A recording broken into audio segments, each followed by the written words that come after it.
Well, hello and good evening, everybody. Welcome back here to Maconi Entertainment, and welcome back to the Friday Night Lights Xfinity Series. This is race number 15 of the 2025 season, coming to you tonight from Auto Club. My name is Ron Mullins. Alongside me in the commentary booth, and also working all the cameras in the virtual production hauler, is Howie Burrows. Now, Howie, it's been about 2 weeks since we saw these drivers hit the racetrack at Nashville, but we head to a completely different racetrack, one that we no longer have in real life, but we do have in the sim. Auto Club, though, is an absolutely fantastic racetrack, one that is sorely missed by race fans, but can put on some pretty good racing as well. Welcome to the hot deserts of California, substituting in for Mexico City, which is just sort of missing. It's gone on vacation. It will come back to us one day. We love Auto Club. There's nothing like racing on Auto Club. An even bigger, wider Michigan with a track temperature about as hot as the searing sun today. A lot of this grid, we're a little bit too scared to hit the grid, but what we have are a bunch of drivers ready to face anything they see. This is going to be a thriller ride.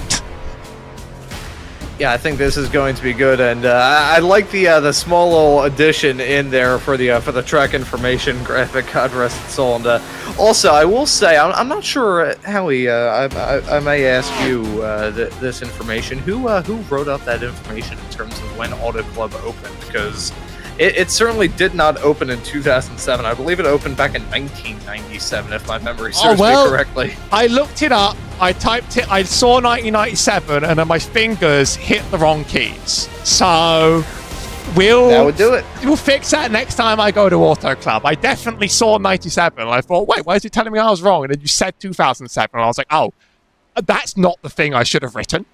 God rest its soul, indeed.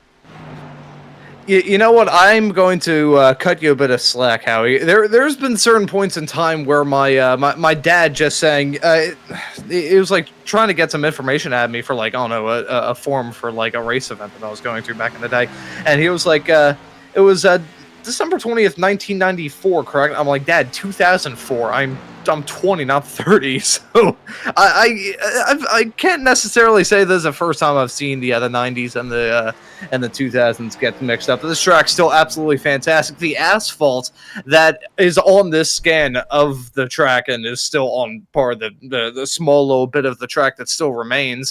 The original asphalt, when this track was built all the way back in the 90s, the construction process started all the way back in 1995.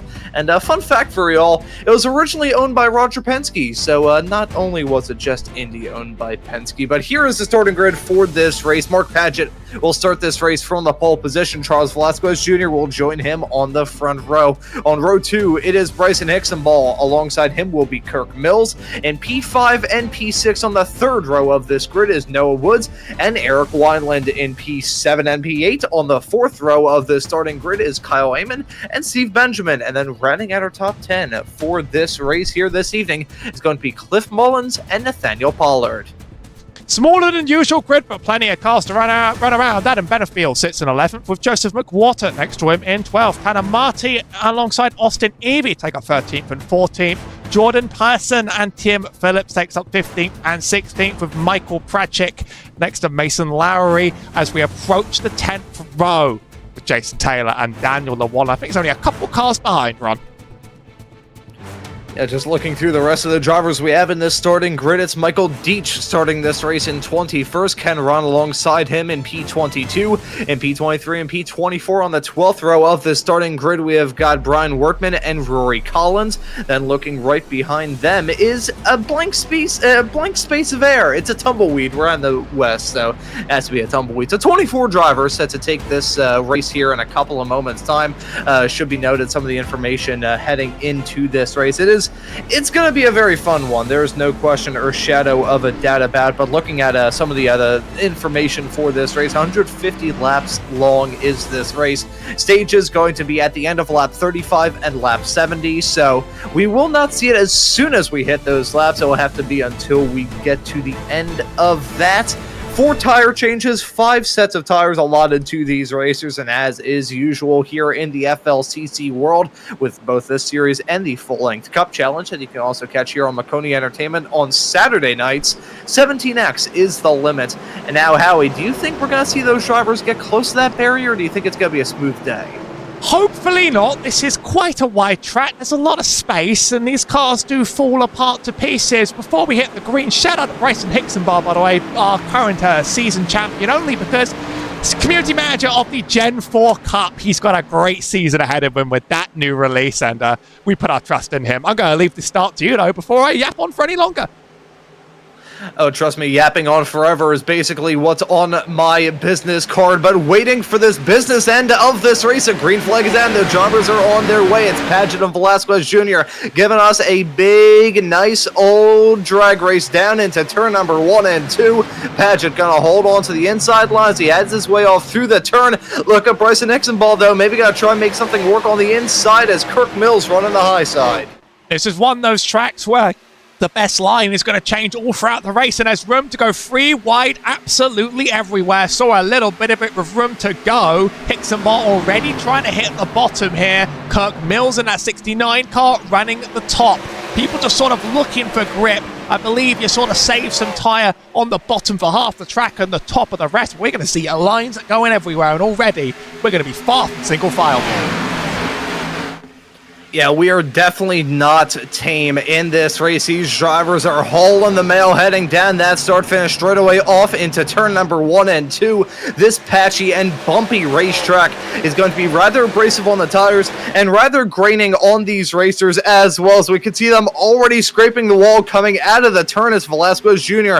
in front of Mark Paget, Kirk Mills, and Bryson Hicksonball having a bit of a drag race down into 3 and 4. And now Noah Woods looking to get involved in that battle as well. You brought up a great point right before the drop of the green flag, Howie, talking about Bryson Hicksonball. Won his 5th race of the season last time out at Nashville. So if anybody has momentum, it is your championship points leader and rather good driver from this point in the season. I say that, though, he doesn't really have a fast car at the present moment. That or he's just thinking, you know what, no point in showing up here on lap 3. I may as well just be there at the checkered flag. So I think he's taking it calm, waiting for this race to fall into his lap. We've never seen Bryson Hicksonball, at least from our time covering this series here on Maconi Entertainment, with the outright 100% bona fide quickest car on the track.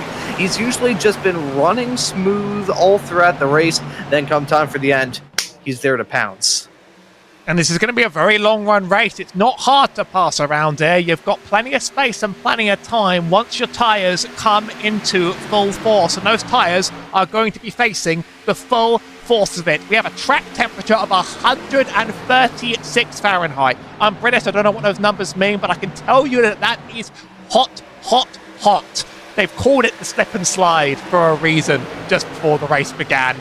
I think that's going to be a massive factor on how these drivers play it in the long run. They don't get any night lighting to save them. Yeah, that is a scalding hot track temperature for these drivers and for the tires on these race cars as well. That's got to be burning. There is no question or shadow of a doubt about it, but as we are still in the early stages, these drivers don't have to worry about that just yet. Instead, they have to keep their eyes a little bit farther off into the distance. On lap 5 right now, 150. So these drivers at this point in time, they're thinking, you know what, let's just keep it clean and keep it smooth all throughout this race. There's no point getting lost in the drama and the smoke in the early stages. May as well just keep it clean as these drivers are still battling up and down the grid. Looking like Charles Velasquez Jr. and Kirk Mills may start to battle for the race when Kirk Mills in the number 69 car on the high side. Very quick in this race already. Now he's a driver that we have some experience with covering in this series, and I have some experience with working with as well. Him and I did some full-length Cup Challenge broadcasts. He's usually on those Saturday night shows with our esteemed Maconi Entertainment colleague, Mr. Justin Prince, and you'll be able to catch Kirk on those throughout the rest of the season. But now he doesn't have to worry about broadcasting. Instead, he's worrying about getting the move done on the high side of the driver, the number 64 of Velasquez Jr. This is one of those races where people are going to be looking for grip everywhere, but Kirk's just decided the top he's just going to stick to for the whole time. Tyres don't really like it if you just run them that hard the whole way, but he's not giving up one bit, just wants to have that long-run pace build up and just wants to start putting some rubber down there, I think. One of the great things about this little battle between Kirk Mills and Charles Velasquez is that the two don't really have to get in each other's stuff, really. I mean, they have so much space to run. Kirk's going to be running the faster line. I'll be very interested to see what that does in his long run, but he could have a stage win under his belt if he just keeps this up and doesn't make a mistake. Hey, you can never rule something out like that. These stage wins are rather important for these drivers at the end of this season when it comes to some of the playoff battles that we're going to definitely talk about throughout the rest of the summer here on Maconi Entertainment. Those points battles are going to be rather tight, but more on that a little bit later on in the show. For now, though, we've got some battles to talk about all throughout this grid, and we look at 5 cars covered by just about nothing heading their way off through the turn 3 and 4 section right there. You've got in the midst of that is Bryson Hixenball, who's now dropped down to 8th. Hixenball, as I said, 5 wins up to this point. The only other driver who has multiple wins is Adam Benefiel at 2. So he's been a force to be reckoned with all throughout the season, and rather fitting that he also worries about the other graphics and everything of the sorts here on this championship. So whenever there's a race winner and you have to put a graphic together, Hixenball is the one that's doing it. He's had to do that for himself quite a lot up to this point in this season. He found himself in 8th presently, still running strong, and he's going to hope to bounce back a little bit later on. As I said a little bit earlier on in this broadcast, no point of swinging for the fences early, although for Kirk Mills, that's certainly his agenda, as he is running very good at the present moment, trying to pull a gap to himself and Velasquez Jr., who may slowly but surely fall into the crutches of the number 68 of Noah Woods. Bryson's got a lot to do in his life, you know. He's got to run this whole league. He might be running both of them. Run this whole league, dominate this league along the way, and then he gets to, be community manager in his downtime. Quite frankly, I have a lot of time to dedicate to iRacing, and I salute people that have more time to dedicate than even me. You've got to give that to Bryson. He doesn't sleep on anything whatsoever. He is dropping back quite a bit, P9 right now, but he seems comfortable where he is. This is Jordan Person we're following, who was able to get on the high side. Looks like everyone's running quite single file now. Keep an eye on this top 2, because Kirk still is wrapping the top. I think everybody else is just about running their own line. Noah Woods setting it in quite hard into the middle of the turn here. And, as we look at some of the drivers coming up to the forefront while others are dropping down a little bit, one thing that Bryson Hixenball may be playing at that other drivers aren't is taking care of his tires in the early stages of this race on a very, very hot racetrack. These drivers up at the front, on the other hand, they're starting to burn their tires up a little bit, and I think we will really start to see these drivers maybe even struggle here soon as we look at a side-by-side fight, maybe a flare-up between Kirk Mills and Velasquez Jr. down the start-finish stretch, not going to be alongside each other down into 1 and 2 as we look at the number 64 running oh so close to that apron. One great thing about Auto Club is that you'll see these drivers run the different lines all throughout the day, as the 64 running very wide on corner exits, skating his way up the racetrack and nearly into the side of the number 69 car of Kirk Mills. But I do want to raise this here, Howie, and to any vegetarian/vegans watching this broadcast, I apologize in advance. The track temperature is so hot at 136 degrees Fahrenheit. That's right about the same temperature that you have on the inside of a medium rare steak taken off a grill. So that is insanity. I'd take an Auto Club steak. I mean, you might need to wash it off when it's done, but there's some sick appeal to that at the same time. I wouldn't want to put my hand down. That thing just gets cooked in an instant. And it's going to get hotter throughout the race. Given that we have, a very, very heavy sun blaring down, we're going to have 150 laps of cars running on the concrete, and that's just going to lead to more and more temperature build-up. We are not getting cooler anytime soon. Kirk is definitely getting that pace out of these tyres as they run. He's able to stick to that top and have the advantage on exit. I'm going to keep an eye on these lap times over the course of the stage to see if this eventually drops off, though. It's always the risky play to play the tyre burner, because this is a very, very long race, and that could very much hurt you at the end. Meanwhile, Velasquez Jr. is going to sort of fight off Noah Woods as well, who's looking pretty opportunistic and looking to try and get around his line. Yeah, I think that number 68 of Noah Woods, he's a rather intriguing driver to follow at this point in the race. Running in third, making up some spots in the early stages. He's being tailed, though, by Joseph McWhorter, who we ride on board with, looking at 185 miles an hour down the backstretch, off into turns number 3 and 4, dipping down to about 144, 145 midway through the turn. The car of McWhorter, see him already skating a little bit. I think I saw that car being a little bit darty as he headed his way through the banking, but regardless, seeing some drivers have rather split views as to how to tackle this race. Others are really starting to get the moves done, as that's Noah Woods side by side with Velasquez Jr. That's a battle for second and third, and they nearly come to blows as they head their way off through 3 and 4. That could have been oh so treacherous indeed, as that's a car scraping the wall a little bit farther in the back. I think that's Pollard's car. Had a little bit of wall contact. Was worried that was going to be the beginning of the first wreck, but he's held it together and probably didn't take all too much damage from it. Velasquez Jr., I'm watching his gap constantly to Kirk Mills, thinking, will he do it? Will he do it? He might actually have picked up more momentum. Kirk may have had a slower corner, and then you see Kirk fly away on the outside. You're like, oh no. Oh no, it can't be. It can't be. Look, the front of this pack have really just decided to stake their claims up here. Eric Wineland is in 6th. Hickson Barr is in 7th. Quite a big gap, though, up ahead. 7/10. But he does make it past Jordan Person, who's had a really bad exit out of the corner. That's Benefield pass as well.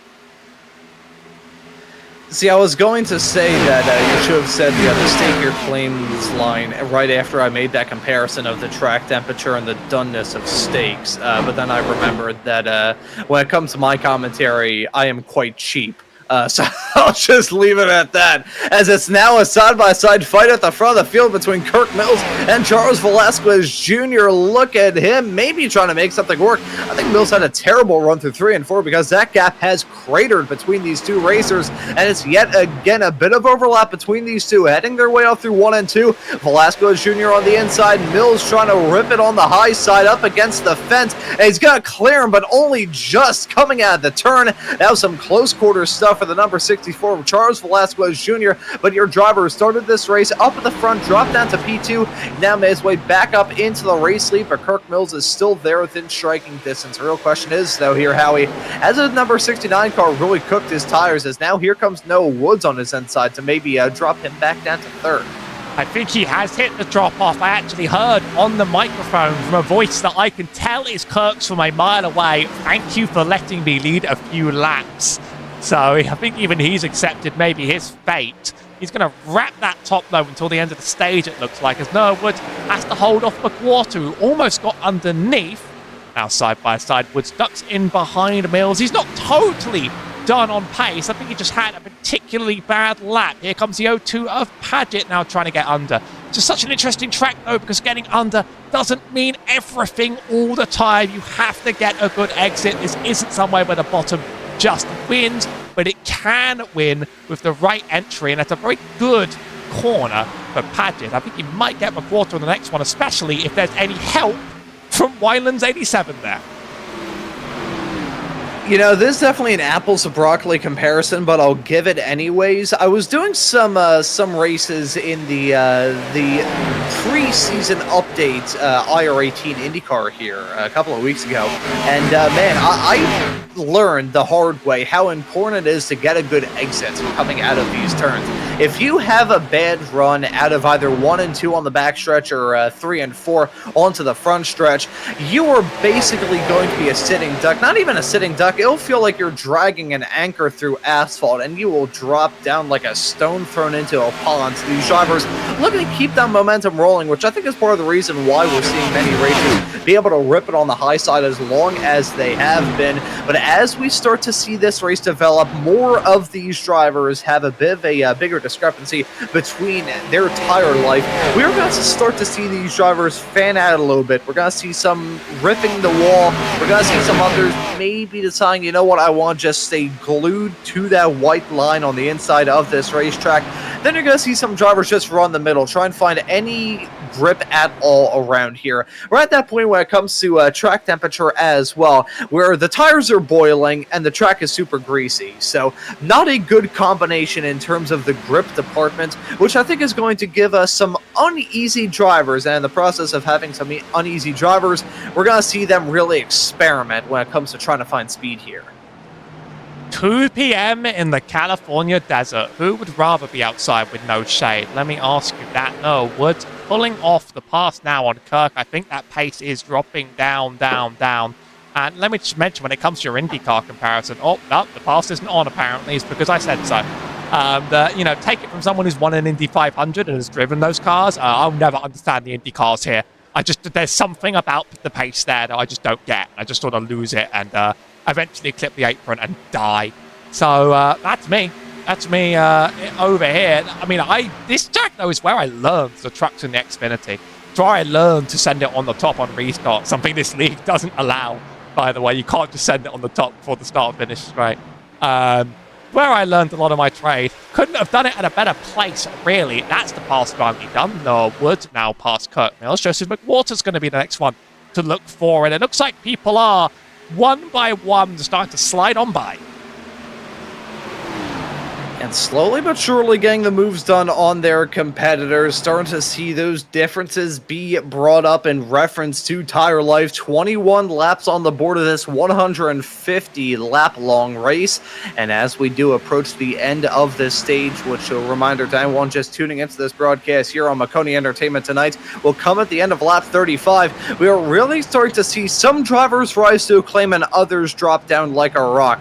Here's a fight involving Joseph McWhorter and you're at one point race leader of Kirk Mills. And look at the number 87 of Eric Wineland. Maybe got to try and split the difference and go 3 wide with those racers coming out of the turn. Not close enough. He'll just barely clear the number 63 of Bryson Extenball, who's really turned up the wick as of recent. We saw him drop down to 8th in the early stages, but just as we were suspecting, Howie, he's been able to turn up the wick in that race car. He's bringing in the power, he's bringing in the pace, and bringing up the speed. And as a result of that, he's bringing up the rear of this pack, is now slotted in P5 and doesn't have a whole lot of time to gain to be able to jump his way up into the race lead before the end of the stage. Tire management going to be huge here today. And this is where this track even, I'll get my words right one day, this is where this track really does start to become one of its own. When the tire differences are big and when you can just get in and around people all the way through. Now, Wineland is trying to get Mills. It seems to have been a bit of a one-at-a-time job. Extenball has slowly climbed up while we're not looking. It's always while you're not looking. Extenball finds a way to become inevitable. He doesn't need to win the stage to come home with another win today, but he'd enjoy it. All over the rear of that 87, Kirk Mills giving a bit of a push. I don't know if we'll quite see any sort of bumping or pushing around there. It's not typical. We're not at a plate track, but it's big and it's wide enough that with a run, maybe you do just give someone the little mosey on down the road. But now Kirk Mills dropping like a rock. He's P7. Cars are fanning it around. They found the space and, well, they found the speed. And he's lost quite a lot of it. And now I wonder who is going to be the next driver that we start to see fall back a little bit. I have a feeling it may end up potentially being the number 87 of Eric Wineland. We have seen him really push that car, and I'm not sure if that will be the beneficial strategy for him. Let's just wait and see, though.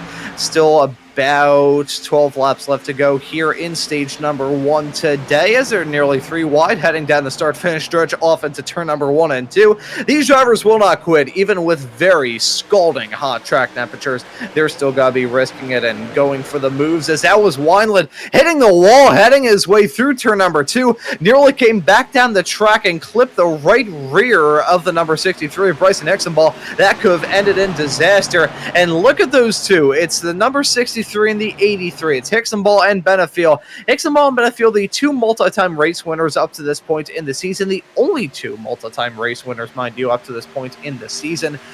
Making their way up through the field basically in a duo. They've got the number 87 of Eric Wineland briefly between the 2 of those racers, but now as the 83 clears the 87 down into turn number 1, it's going to be the 63 and the 83 running close together as up at the front of the field. I think Noah Woods maybe thinking that his time is next, and he wants to get a move done on Charles Velasquez Jr. to jump his way up into the race lead while he still has the grip to be able to get a move done. You can see that gap to the pack behind 6/10 from Hicks and Bart to the two drivers up, and that's going to potentially crawl down and down and down over the course of this stage. Now, really, a lot of this squabbling has led to a bit of a separation, but I think he might be willing to turn that pace up and control this pack. No, Woods almost had the pass when I moved the camera over, but it didn't quite happen on exit. Now it's Velasquez Jr. who's jumped to the top throughout this run, whereas Woods still sticking to that bottom, trying to get a little bit more out of the tyres. There's not too long to go in this stage, of course. We enter at the end of lap 35 and then give out points to the top 10. Or we reset the field. Drivers are going to be able to do this and the next stage on no stops each. So the strategy is only going to come into play later on, especially because these drivers have been going pretty clean. But there's still a lot of fighting back here. There's still a lot of drivers at each other's throats. It's Benefield, then Wineland, and then Kyle Amon. Kirk Mills quite some distance off now as he is about settled into his pace. Yeah, I think Kirk Mills really feeling the burn of the tires on that race car. They have fallen off a cliff, and as a result, he is really starting to struggle at this stage of the race. We are getting to the end of this first stage. We have some drivers who have been able to manage the rubber on their cars rather well, others who simply haven't and are now feeling the struggle. But these two at the front of the field have broken away a little bit. It's Velasquez Jr. and Noah Woods leading this race, running P1 and P2, and they've got about a half a second gap between themselves and Bryson Hicksonball. Hicksonball has help from the number 83, his sort of sparring partner, let's say, thus far this season of Adam Benefield. Those two maybe going to try and work together as pseudo teammates to reel in those drivers a little bit farther up the road. Let's see, though, as they're actually side by side heading their way off through 1 and 2. So, you know, that teammates quote that I said a couple of moments ago, you can throw that out the freaking window. I will say, though, one thing that may affect this battle a little bit. Adam Benefield is teammates with Charles Velasquez Jr., unless I am very much mistaken. So may end up seeing Benefield make this battle a bit more challenging for Hicksonball and Noah Woods if they can bring that gap up to turn this into a 4-car battle for the stage win. May end up seeing Benefield decide to be a bit of a thorn in the side to the number 60 and the 63. I would not rule that out. I think if Hicksonball wants to make this move, it's not been happening. He's not really made any long run ground, only a little bit on the lap to lap, as there's actually Benefield that slides in ahead. Must be a very bad corner exit, because he's giving it up to Wineland as well. People are questioning whether he was into the wall. Not quite. It was just a slow run through the turn, and he only has about 5 laps now in order to try and make it back up for some stage points. He's thinking in the long game. He's thinking about being the winner at the end of today. We've seen a lot of different dynamics in this field develop, but this is the low intensity portion of the day. I think this is only going to get hotter and hotter as people work out how this rides for them. Yeah, as that sun is still beaming down on this track here in Southern California. The spiritual successor to Ontario Motor Speedway, which that was a whole other can of worms in the world of racing history. Basically, imagine a scale replica of Indy, just a little bit bigger and built in Southern California. And they accidentally built it on land that was way too valuable, and they ended up tearing the track down. And then built this about 17 years after that previous track was torn down. But hey, it's still a good one here at Auto Club. Sadly, don't have this track in real life anymore, but we still got it in the sim, and these drivers are looking to haul the mail. That was a big snap there from Joseph McWhorter a little bit farther in the back. You can see him wiggling his way out of turn number 4, but he still holds on to remain in the P9 spot. Let's take a look at some battles a little bit farther in the back. This is the number 27 of Tim Phillips, along with the number 14 of Jordan Person. They're side by side, heading their way down into turn at number 1 and 2. There's a battle for P15, I believe, here right now. So, despite the fact that our attention has certainly been at the front of the field, and hey, those drivers have put on a show, can't necessarily blame us for keeping eyes on them. There have been some battles going on all throughout this field. Despite the hot temperatures, these drivers are really racy, as that was a really big moment again from McWhorter. McQuarters struggled throughout the run, and I bet he's hoping for that pit stop and that caution to come as soon as possible. Not long now. Now, I've just got to say, I'm incredibly excited for that short track. It will be opening tomorrow, and it's definitely going to happen. There's definitely no copium on this. We're getting that. Have you not seen? It's practically finished. Maybe they should scan the warehouse district and have us just run around that. There's lots of ideas, iRacing. iRacing, you've got to start cooking with some good ideas. Unfortunately not. You know what they're probably going to end up doing? They're probably going to make a short track, but it's going to be like the other one at like an indoor go-kart track. If anyone's ever been to SIK karting in Indianapolis, there's a small little concrete bowl that they have in there that they put the junior kart drivers in just because. I drove around there once. I could actually get approved to run on the big road course. And bearing in mind, this was coming back from a national karting event, they would just not allow me to drive in the karts otherwise. And I can still feel that in my back and my neck up to this day. So who knows? Maybe that's what they're going to end up building on the old Auto Club Speedway land here. But as we take a look at a side-by-side fight involving two drivers that started right up at the front, Mark Patch and Kirk Mills, both of which who really burned their tires up. It's the story of Icarus flying too close to the sun. His wax wings melted, and then he fell back down to earth. That's been the case for these two racers. They're dropping down, running P7 and P8. Bryson Ixenball, he's dropped back down as well, currently slotted in 6th. So as much as he really turned up the wick, I think he turned up the wick a bit too much. And right off the back of that wax wings joke, I bring up the wick, insert candle pun here. At the front of the field, though, we're about to see Charles Velasquez Jr. grab this stage win here at the end of lap 35. Noah Woods is there within striking distance, but I'm not sure if he is close enough to be able to get a move done. He's going to send it, though, heading his way through the final few corners as Velasquez Jr. got to scrape the wall a little bit. The 68 going to get a good run coming out of the turn, but it will not be enough for him to contend with the 64 of Charles Velasquez Jr., who wins stage 1 here at Auto Club. And that is going to be Noah Woods finishing right behind Adam Benefiel, slotted in 3rd, Eric Wineland, Kyle Amon, and those were the rest of the drivers inside the top 5. Bryson Ixenball, Mark Padgett, Kirk Mills, Joseph McWhorter, and Austin Evie round at your top 10 at the end of a rather intriguing stage 1, it must be said, Howie. Correct me if you think I'm wrong, but I have a feeling that Hixenbar isn't telling the truth about his flag. I just don't know where I get the suspicion from. I just have the feeling that the new iRacing system, that just might not be where he lives. But who knows? Really, none of us will ever know. Pretty clean and straightforward stage for every driver. I think they really spent the time finding their limits, and we saw a few battles come together, but it was a game of tire wear.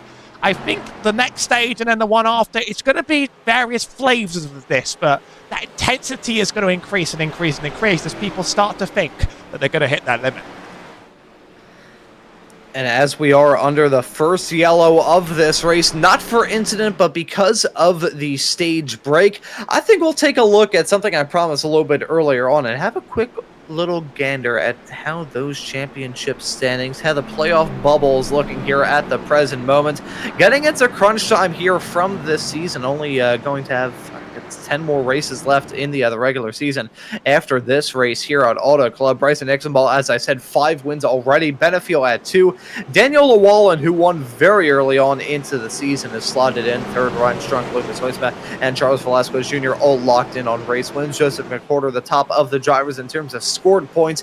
Tanner Marty and Mark Padgett are battling for that playoff bubble at the present moment, as is Kirk Mills, albeit he is well farther clear of Marty, 10 times the amount of points clear to the playoff bubble as Tanner Marty is final driver in at the present moment. That's how it looks when it comes to the playoff points. So for now, though, we have got some pit stops to talk about here, Howie. It's simple. A chase in the box and a chase out of the box. It could be anyone. Come try your luck. That's what a good old stage pit stop is like. Keeping an eye on Velasquez Jr. He was the first driver in P1, but it's Mark Padgett who has the exit. Best exit with the first box. We'll keep an eye on the first car across the line. It's Velasquez Jr. followed by Benefiel, Hixenbar, and that was a bit of a stack up there that I might have missed. I need to catch up that one again because that was not quite how that is meant to look. And let's take a look at this moment as they came out of pit lanes. Velasquez Jr. jumping out into the front. You can see the rest of the drivers exiting out in suit. No drama. Just a bit of a free wide pit exit. It sort of looked like a stack up from that angle, but maybe that angle lies. Camera angles always going to give us some optical illusions as long as we are doing these broadcasts. But Howie, I have an interesting question for you as we are still under this yellow and probably going to get the restart here in a couple of laps time. Now, the direct comparison here for Auto Club is Michigan, but that would have been last week, but we aren't running there from this season. So I want to ask you, what would you say is probably the next closest track in terms of how ovals feel to Auto Club? You just disqualified the main one. I mean, I'm just going to say you've just disqualified the main one. Really, these two, they built Auto Club as a clone of Michigan. So really, it's one and the other. This is going to be a slightly unhinged suggestion. But in terms of the banking, in terms of... I kind of want to say something like Nashville, but that makes me look insane because I also hate Nashville, and Nashville is very unique and different, but it sort of has that like banking all over it. Maybe the progressive banking makes it a Homestead tribute. I think really it's only Michigan, and some people would say Kansas as well. How could I forget Kansas? Probably the obvious winner, but that's only because you disqualified the main one. You know, I was thinking among the lines of Miami, but let's kind of merge our two suggestions here of Nashville and Miami as the direct comparison to this racetrack. So, kind of drawing features from both. And you want to know who won both of those races? It was Bryson Hixenbaugh. It was his third win at Miami thus far this season and his fifth win last time at Nashville. So, hey, if that's anything to go by, we'll definitely got to be keeping tabs on the driver of the number 63 car between now and the end of this race. But we still have a lot of time between then and now, pushing lap 39, going to be grabbing this restart here on lap number 40. It'll be 30 laps left here in this second stage, and about to get this stage green here in a couple of moments' time. It's Velasquez Jr., your stage 1 winner, and Adam Metafield, the two-time race winner up to this point in the season, making up your front row as we are back to racing here at Auto Club with Velasquez Jr. getting off to a flyer of a restart. You could probably ask, do you know who won that race? And I'd probably be able to guess Hixenbaugh and be right most of the time. Velasquez Jr. has a good launch, but I know it's Hixenbaugh. He seems to be controlling that bottom lane. A big gap above him on the top marks out the difference between these drivers. So a lot of drivers already not hitting the wall. Hixenbaugh's followed by one behind. It's like Padgett might have tried to give him a little bit of help, but it didn't quite materialize.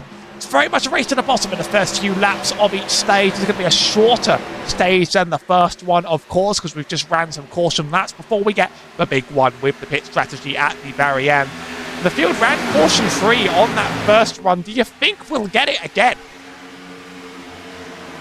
Oh, that is a very good question that you raised there, Howie. I feel like these drivers are starting to get a bit more confident, and that can be a double-edged sword. If you are overconfident, that's going to be when a crash happens. If you are just confident enough, that's going to be when we have a really good run all the way through to the checkered flag. I will say that race that we had last time at Nashville ran rather smooth, so I have a good feeling about this race here this evening, and looking through as we take a look at Eric Wineland and Charles Velasquez Jr. side by side at the front of this field. I do actually, I'm going to hold off on this point as my voice cracked about 17 times there as I said do. But setting a fast lap the race last time by was Eric Wineland looking to get something done on the high sides. He heads his way off through turn number 1 and 2. Wineland looking to jump into the race lead and going to do it in rather dominating fashion around the outside of the number 64 of Velasquez Jr. But I want to touch on something that was said in the YouTube chat in reference to Bryson Hixenbaugh not dominating this season. season. Now, it should be noted that in the race wins he's gone up to this point, he hasn't been like lights to flag leading, but when it comes to the race win department, he has been dominating in the sense that he's grabbed about 36% of the race wins up to this point in the championship, 5 in the first 14. So, very, very good driver is Bryson Nixon, but let's see how things shake out for him here today, side by side between the 02 and the 68. That's Woods and Mark Paget. Mark Paget, a driver looking to prove himself well here at Auto Club today, right towards the end of those drivers currently in that championship playoff battle bubble, whatever you want to call it. He's in the center of it. So I think if anyone wants to leave today with hopefully a checkered flag and at the very least a really good result, it's definitely going to be Mark Paget. I just want to ask you, did you check who sent that message? That's a very important distinction to make, I think. He's got a race to win himself, and we put it like that. Adam Benefield in the 83 car, currently beating out Bryson Hexenbaugh on the road. So, all you need to do is just keep being faster, and then that's all that matters. Quite the battle up front between these two, Wineland and Velasquez Jr. Velasquez Jr. looks like he's going to try and take the run again to the inside, and very much just cleared at 87 on exit, straight away. And you talk about some races being clean, I'll just say, so was Charlotte, until it wasn't, and I've had trauma nightmares. Yeah, I remember that race at Charlotte, and even though I had to do the full-length Cup Challenge broadcast the day after, I still had some good feelings about Charlotte. That was a fun race. I have a feeling this one will be as well, as the drivers fanning out yet again, looking to get some side-by-side moves done for the race lead. It is going to be a real fun day of battling, I feel, here at Auto Club, even with the burningly hot track temperatures. No, Woods, he was doing some work earlier, and now he's going to send it to the bottom to try and go 3 wide and take control of this stage again. Velasquez has very much decided to just take and lead this field, but no, Woods, he wasn't out of it the first time, and he's certainly not out of it the second time here. Side by side with Wineland has the line that for the first stage was slower, but I think it's the lower lines have been getting faster and faster as this race has gone on, and they're starting to look really good now. We've seen one pass on the inside, and possibly another from Woods. Can he make the exit speed work? Typically, that's the struggle. They're still running 2 wide all the way down. I'm not sure if he's going to make it, but I can tell you one thing, that bottom looks good now.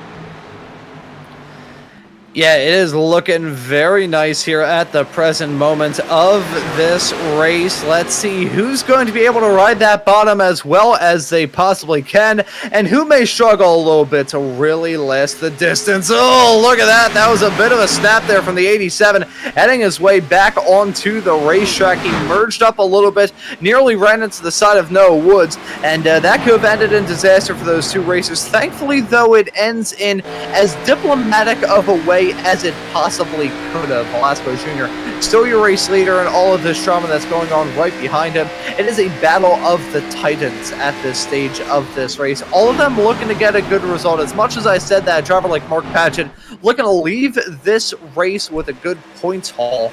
Some of these drivers, they just want to have that assurance of being able to start this summer stretch of this season off with a win, and have that insurance throughout the rest of the season to say, you know what, I know I'm going to be in the playoffs. I don't have to worry about points. Already having a little bit of apron taking now. That's how much people like the bottom. Apologies to the audience. I think the stream's going out well, but if Ron sounds like a robot, it's probably the thunderstorms outside. The joys of having 5G-based internet is that bad weather can be a limiting factor. Looks to me like the stream's running well, so we roll on. I just have to try and avoid some lightning bolts while I broadcast as well. McWhorter makes the pass on Wineland on the inside. It's getting faster and faster and faster down there. The more people run there, and that's where most people have been racing. So that rubber's been going down. That track's been heating up more and more. It's starting to look properly multi-groove now as races here end up developing over time. So now everybody taking to that bottom, including Kirk Mills, who was married to that top earlier on in the race. He's seen the way, and as a result, the racing is going to get more aggressive now. And as it stands presently, I'm hoping to get my production feedback here in a couple of moments. We apologize for any sort of technical issues that are going out here on the air at the present moment. Do want to talk about one driver's had a wild race up to this point, and that right there is the number 73 of Joseph Porter. That car has been sideways just about as many times as he has been running in a straight line up to this point in time. Now, it's been rather exciting for us to follow, but I can imagine it's been rather terrifying for him as well. McWhorter, very good driver to follow up to this point in the series, has had some good results, hasn't been able to grab a race win up to this point, but he's always been a rather festive driver to follow as well. He's had some good runs, and right now, though, I think the commentator jinx may be striking me immediately as he's now... Oh, did he just blink in and out of existence there? Potentially. He pulled down to the apron, and I think he just got abducted. I think he saw connection problems coming and decided to park it on the bottom. That's what you get when you run fast. I heard a rip in the voice chatter. Rest in peace indeed. You will be missed. And now so will the second large gap behind you. Eric Wineland, 9/10 of Noah Wood. It just seems like he's lost any draft he could have gotten, and it's become a battle of the top two again. Yeah, the front two, yet again, going to be doing battle. Noah Woods, he's rather impressed me up to this point in the race in the number 68 car. He's been running smooth. He's been really pushing that car, but he hasn't felt too much of a burn when it comes to tire fall off. He's just been running solid up to this point, which I gotta say is a rather impressive feature from him here. And let's wait and see if he will be able to keep that momentum rolling throughout the rest of this race. Does he have a quick car now? Yes. Will he have a quick car in about 138 laps time? Who knows? We'll just have to wait and see. For now, though, Noah Woods running in P2, running right in the draft of the number 64 of Charles Velasquez Jr. That 68 car, he's been a good driver to keep tabs on thus far. Noah Woods could just be sizing up his opponent here, waiting for something to kick off for him by the end of the run. It's been a fantastic run by Velasquez Jr. so far, but it's only about leading at the end of the checkered flag, and I'm curious about what the next stage is going to provide. Even if he wins this one, he will already have had a playoff win. If he takes this, that'll push him up to 2 alongside Adam Benefiel, whereas Noah Woods still looking for his first, and in fact, looking for a berth into the playoffs. He's had some good performances, but he's not even in that 4 below the cut line. So a win would be great. That's someone going wildly off. Looks like Nathaniel Pollard had a run into the wall, and he's just about saved it up in time. It's a rodeo ride from the driver of the number 16 car as he headed his way out of turns number 1 and 2. Let's take a look at this moment here as he heads his way off through this section of the racetrack. It's the oh boy, that could have ended in tears. I think that was the 82 right in front, had a bit of a sideways snap all through the turn, and then in trying to respond, thinking, okay, I'm not sure whether this car's going to spin or if he's going to overcorrect it and just auger straight into the outside wall. Don't really know, so I'm going to lighten that steering wheel up a little bit and be prepared for all sorts of circumstances in the process of that. Hit the wall, which is not protected by a safer barrier on the backstretch here, mind you. You can see that as they had their way out of 1 and 2 and down into 3 and 4. But hit that wall a little bit, got a bit sideways. Have not seen a wreck yet. Keyword being yet, because I said it, and it's probably going to happen soon just because I said it. I don't think you run a track this hot on a race this consequential and then see no chance for any wrecks at all. But you see these guys go green, so it's a bit of a 50-50 gamble, really. But sometimes just one person can take an inch out too far and then it's all over. The track hasn't gotten that much hotter, which is about the only nice thing to say about the track, because it remains very, very hot, but it hasn't become more of an oil slick for these drivers. Still 130 Fahrenheit on the track surface, but everybody's just about worked out how to hold on to it, I think. 130 degrees Fahrenheit here at the present moment to bring back the steak discussion. That's now right between medium rare and rare for that Auto Club steak that we're cooking up here at the present moment. So has started to cool off a little bit. It's still, I mean, you wouldn't want to walk across this racetrack with bare feet at the present moment. These tires, though, have no protection. It's just tire, then the racetrack, the scalding hot racetrack there as well, as we look at a side-by-side fight involving Mark Paget and the number 69 of Kirk Mills.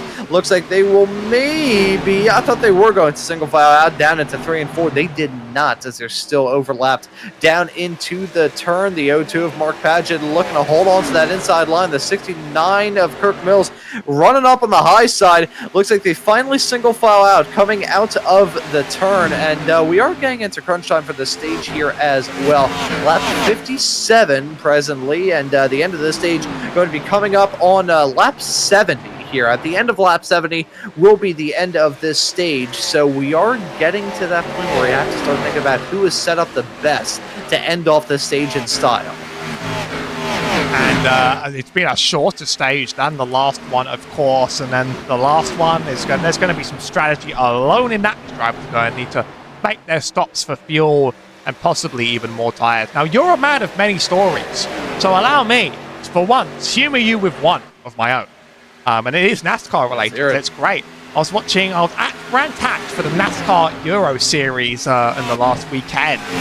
A lot of fun. I mean, they sort of run like ARCA-style cars. They do a lot of road racing in them, of course. And I was sitting right at the top of the first bend, Paddock Hill, and to finish off the Sunday sort of like junior level race, someone spilled oil on the first turn of Brands Hatch. No one could see it, and 5 cars run over the oil slick and just fly into the gravel on turn 1. And they do it one after another, and you're sitting in the stands thinking, when are they going to realize that there's oil there? It's like a banana peel in Mario Kart World, which, yes, I've been playing a lot of. That's on my mind as well.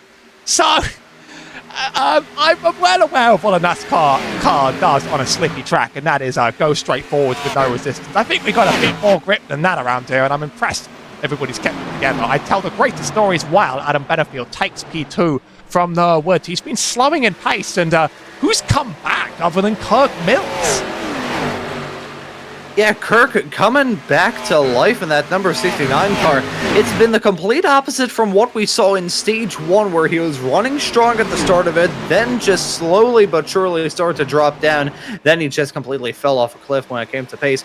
Now, this one has been a bit more managed from him, so Kirk looking to get back up to the front, currently slotted in 4th. And you know what? Here's a good little story, and rather fitting as well. So back in my karting days,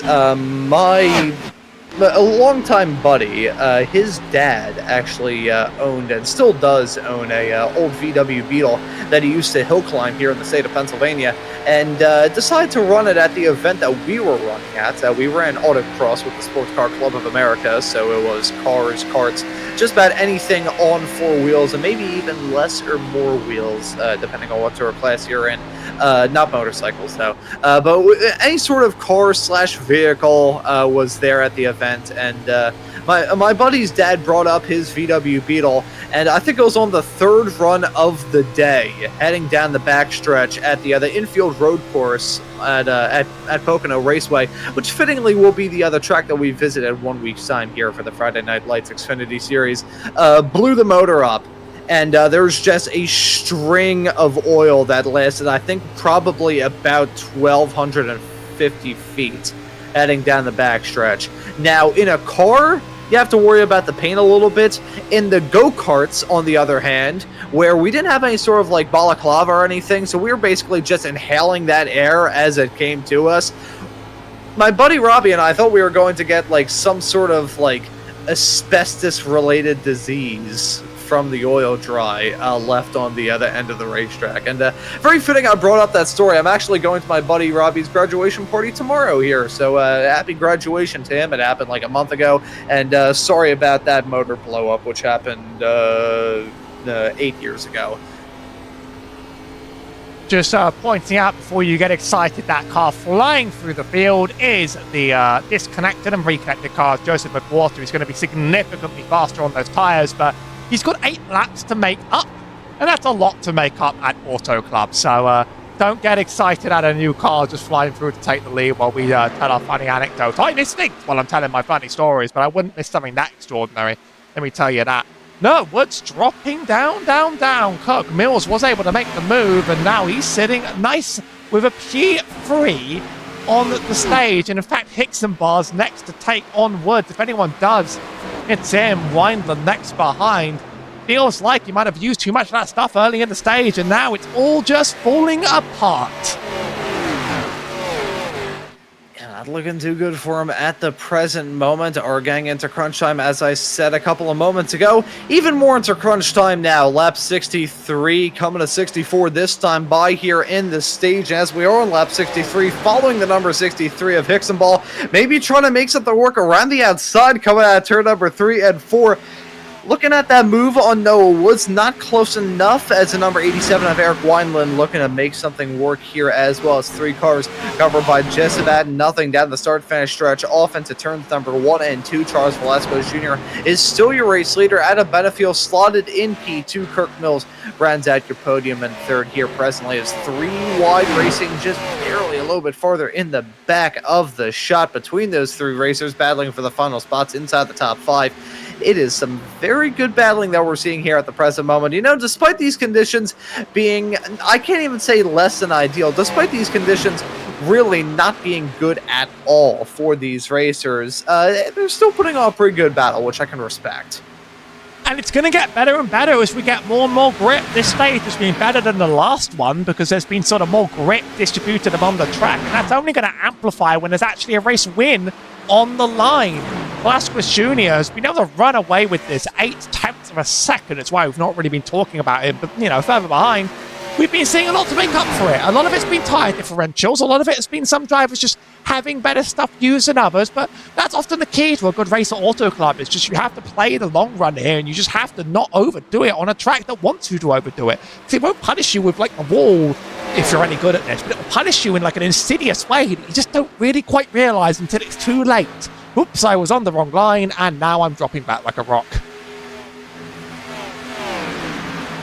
Yeah, this is that sort of racetrack where if you do not respect the racetrack will fight back, and you will not win that battle. There's no other if, ands, or buts about that. As we take a look at Kirk Mills running a very odd line as he heads his way off through 1 and 2. Was up towards the top, that he dropped down, that he went back up towards the top, as look at the number 63 of Hixenball, trying to make something work down the inside of him, down the back stretch, off into 3 and 4. Look at the number 87 of Eric Wineland, maybe going to eye up a move here as well. It is some very close quarter stuff between those 2 racers coming out of the turn. Mills clears them on corner exit and jumps in front to remain in P3 as it stands for now. But Hixenball looking to get some good stage points here. At the end of the day, all he needs to do at the present moment is just run these races. He has 5 wins up to this point. Doesn't really have to go out there and battle for checkered flags, but he's still going to be trophy hunting regardless. As it stands, though, he's looking to jump his way into the podium, tried to get something done on Kirk Mills. His run stalled out, as here comes the number 87 of Eric Wineland on his inside.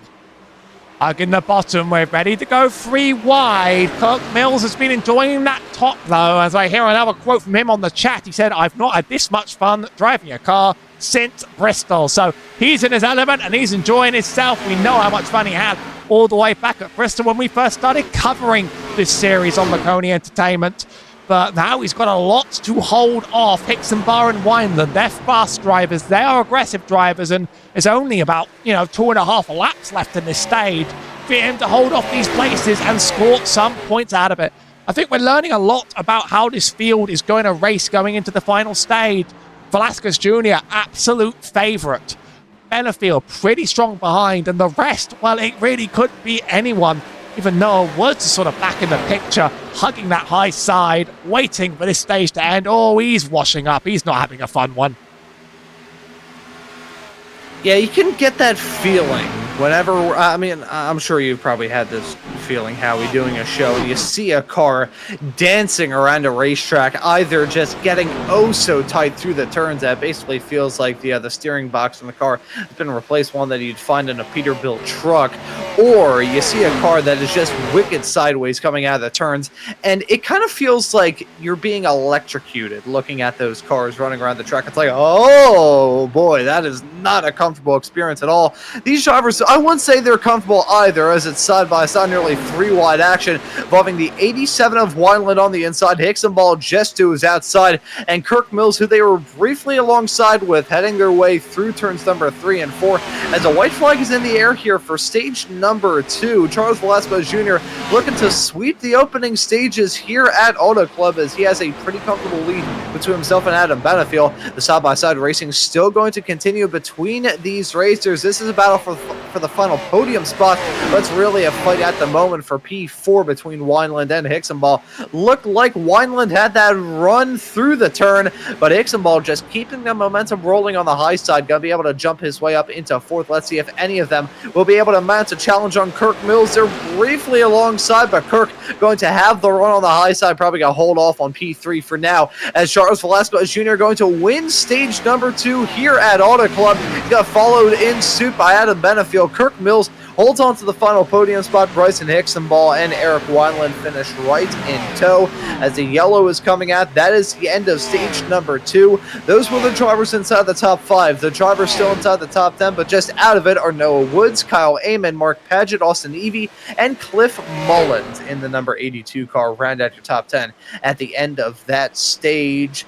So, how it's been a rather smooth race up to this point. My prediction did not age well when I said that we may end up seeing some drivers run into some difficulties here in this stage. Rather smooth up to this point here at Auto Club tonight. It really has been pretty easy for everybody. Well, okay, I say easy. Easy is probably like, yeah, I'm sitting here and they're actually driving the car and all three are going to jump into the interview booth at the end and then go, oh, that was really hard. What I mean is, though, that it has been smooth. I just tried to find a word that wasn't yours. Drivers have been able to get around each other. They've been able to get around the track. They've been able to not spin. They've kept it together. They've kept it fast. It's been impressive, but the aggression probably amps up as this race approaches its end. Everybody would like more points, and everybody would like a playoff slot, and they'll do anything to get it done, I think. We are due for some possible pit stops, I think, with this field. Yeah, I think we will be seeing these drivers come down pit lane here in just a few moments' time.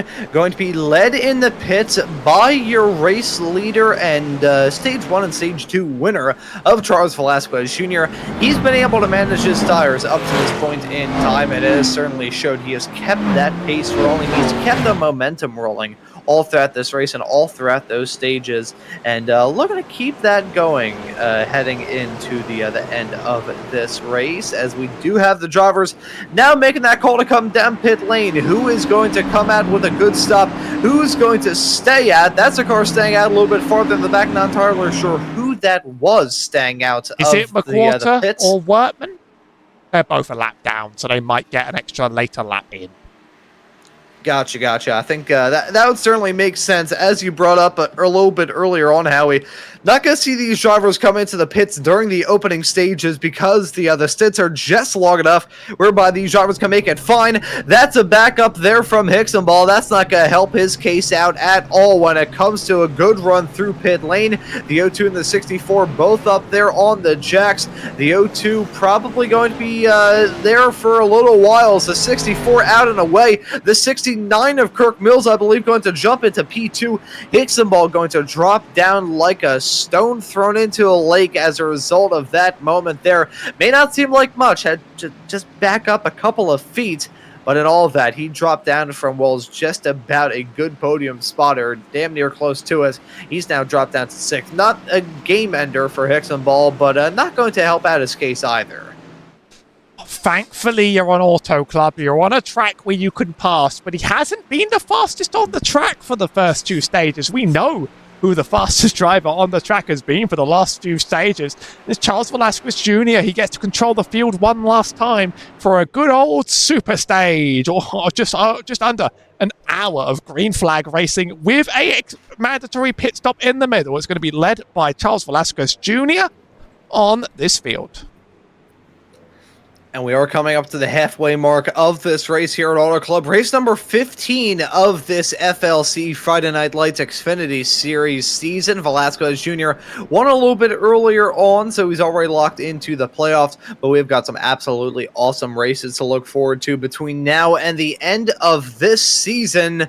It is a rather good schedule that we've got going on here. Hey, you may see it a little bit in real life potentially as well. Looking through the racetracks that we have coming up, I mean, holy cow, talk about some standouts. I'm looking forward to Pocono in 1 week's time. It's my hometown track. Yes, I prefer to call that my hometown track instead of Dover because I've been to Pocono a heck of a lot more often. Atlanta, that'll be the second race of the season at Atlanta. I guess now it's Echo Park Raceway. Who gives a crap about the sponsors? It's Atlanta. We'll always call it Atlanta. July 4th, on exactly July 4th, going to be ringing in the brand new Patriot Day with the Chicago Street Race. That'll be a pretty good one. Another road course will follow with Sonoma the week after. Dover going to be the week after that. Indy on July the 25th. Iowa will ring in the month of August. Watkins Glen will be on the 8th. We'll finally have a week off for the first time since the break that we had between the last race at Nashville and this one here at Auto Club. Daytona, Portland, and Gateway will bring an end to this regular season, and then you can see the rest of the races to look forward to there. For now, though, we have got a restart to look forward to. It is going to be right before the halfway mark of this 150-lap-long race, and let's see who is going to be able to get a good jump. It's always been Velasquez Jr. getting off to some flyers, but Kirk Mills, he's there. He's going to look to try and get something done, which he will not, as Velasquez Jr. going to get off to a flyer, as Mills going to drop down with a not very good restart. What a stack up on the inside lane there. Like, Mills just sort of began the end for everybody there, and Wineland's be given that P2 that he had right back. It's almost like nothing's changed on this field as Paget, Woods, Amon, and Hicksenbar lead out the top 7. There's Amon getting past Hicksenbar, who is going to be struggling a bit on the middle of that track. Velasquez Jr. probably blessed with what he got there. I think if he gets a good start and he doesn't mess up his pit stops, he could have one of the cleanest flag-to-flag victories we've seen on this season so far. It has been a spectacular run up to now, but a lot can happen in 75 laps of racing. We've already done half of the distance. Kirk Mills running still a bit of a lane off the bottom, unlike the others. That might give room to Paget, or maybe he's quite happy with the pace he's getting for now. Looks like it hasn't been too bad. And, as much as we made the comparison a little bit earlier on in this broadcast, talking about how Auto Club has some similarities to the likes of Nashville and Homestead, Miami that we have visited up to this point in the season, and how that was probably pointing the way at the number 63 of Bryson Hicksenball. When we think of our current race leader, who's been rather quick in the first 2 stages, Charles Velasquez Jr., as I said as we were going through the motions during that last yellow, does have a race win up to this point. And now we've talked about this a lot throughout this race, how hot it is here at Auto Club today. When you think of hot states in the U.S., there's one that comes to mind, and it is Arizona. And what is the racetrack in Arizona? It's Phoenix. And what was the racetrack that Charles Velasquez Jr. won at earlier on this season? It was Phoenix. Now, Phoenix on Auto Club, in terms of the way those racetracks are, I don't think you could get farther away if you tried in terms of the way those racetracks are. You've got to tick over a 1 mile long short track that is flat and doesn't really produce the best of racing, if we're being completely honest. And then you've got Auto Club, which puts on some good racing, has that banking, and also it is just a super fun track to drive around as well, and is much bigger than Phoenix.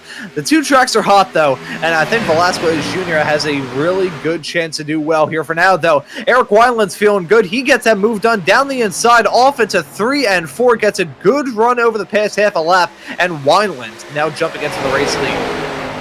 This is sort of how things went in the last stage. Velasquez Jr. gave up that lead very briefly and then seized it back. I wonder if the next few turns are going to produce similar. He's all over the rear bumper of Wineland, almost beckoning him along the start-finish straight. The gap's opened up a little bit. They're running the same line. Now he stays low to run side by side with Wineland, and this could be the run down the backstretch that gets it back to him.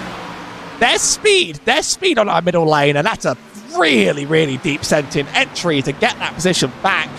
Kirk Mills almost got his nose in, and let me tell you, now I've been getting grief in my ear about mentioning Hicks and Barr. So, you know, I don't hawk mic you all, but I hear every word you say. Just you can hear me. You can hear me right now. Make me know it. That's all. I think they may potentially be talking about me as well, but you know, hey, our job here as commentators is to talk about the storylines, and when you have a driver who has 5 wins up to this point, you can't necessarily blame us for talking about him as one of the storylines. Doesn't matter the name, doesn't matter who. We're gonna talk about the storylines on these broadcasts. I'm just gonna leave it off as that. Velasquez Jr. taking a bit of a defensive approach, heading his way out through 3 and 4, running a bit far off the bottom, as Kirk Mills is maybe going to be trying to plan a move around the outside or down the inside of the 87. Just get around him to be able to jump his way up into P2 before Velasquez Jr. jumps out into a big gap, which, hey, we've seen that happen already in this race. I can't rule it out happening yet again, but hey, still have a long time left to go, and still have this pit stop to worry about as well. Now, Howie, as much as we have had only 2 stops up to this point, and they've been under yellow with pretty much the entire field coming in together at the end of these stages, if we have some green flag pit stops, that will always bring up a raft of different options that the drivers can do strategy-wise. I'll just say I am why they don't usually let the producer commentate. I'll just put it like that, because I have unfair power in this space. The pack has pretty much stuck together for just a few laps, 69 to go. A very, very nice number to see on the top corner. But Velasquez Jr. seems to do everything right here, almost to the point where it's not as exciting, but it's just as effective. He just seems to let you start that run, get it back, and then hold it together for the entire length of it. These pit stops are going to change things up, but don't jump the gun. It's going to be a while until we get those pit stops. These cars definitely hold more than 5 laps of fuel in the tank, you'd hope. How else did we get here? But they will kick off about halfway into that stage. Whoever bites first, whoever bites last, they're going to have a bit of an impact on this, but most importantly, I think the entries and the exits have been pretty much perfect from the field under yellow. Under green, the pressure can build up. That could just be the inflection point between winning or losing a position in this race. As we take a look at a side-by-side fight, maybe got a flare-up between Wineland and Mills down the backstretch off into 3 and 4. When it comes to these races, it is so important to have a certain perspective. That's Mills jumping his way up into second, but it's important to have a somewhat muted perspective, so to speak, when it comes to these races. Let's just take this as if we were about to take the start. You've got 150 laps in front of you. Yes, that can seem daunting, but you've got those stage breaks at the end of lap 35 and lap 70 that these drivers have already have. You also have the pit stop midway through this final stage that can break it up a little bit as well. It's like doing a project in school and saying, you know what, I have all of this to do, but hey, I can break it up and give myself some little checkpoints there as well. It's like being in your car on your commute somewhere, and it's something that you've done before. It's a drive that you've done before, and you can remember certain little benchmarks, certain little milestones along the drive to figure out exactly where you are and be like, you know what, I'm at this point in the drive, I will take that. So that's what you kind of have to do when it comes to these races, because if you just take it as 150 laps, it seems daunting, but if you can compartmentalize it really well, it'll work out well for you at the end of the day. As side by side between Velasquez Jr. and Kirk Mills at the front of this field, Mills looking to get something working on the high side, as that's the number 64, Velasquez Jr. running all by himself on that inside, heading down the backstretch. They're still side by side as they head their way off through 3 and 4. Velasquez Jr., he has been running rather uncontestedly at the front of this field. This is the first real challenge he's had right now, and if anyone's going to do it, it's going to be Kirk, as he's still on his high side down into 1. Mills and the high side of Auto Club. Name a more iconic duo. He makes it into the lead on the mid corner of 1 and 2. Although we do have enough pace on that bottom to get a good exit on the middle and bottom lanes. It's not quite developed. Have to keep an eye on the two side by side as they enter into 3 and 4. But Mills could end up leading another lap of this race if he keeps the pace up.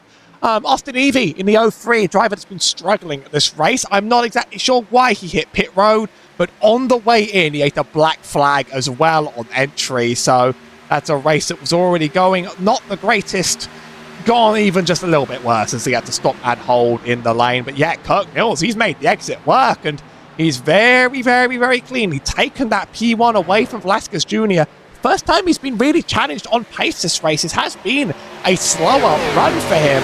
If Kirk Mills can save those tyres, he'll remain ahead, but still a long, long stage to go. Everybody's got a different mentality and style to driving this track.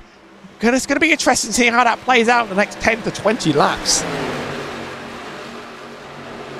And when we do get those pit stops up and rolling, talk about completely upending this race. Holy cow, that is going to be a real game changer. Some of these drivers will be able to make or break their afternoons as a result of that pit cycle.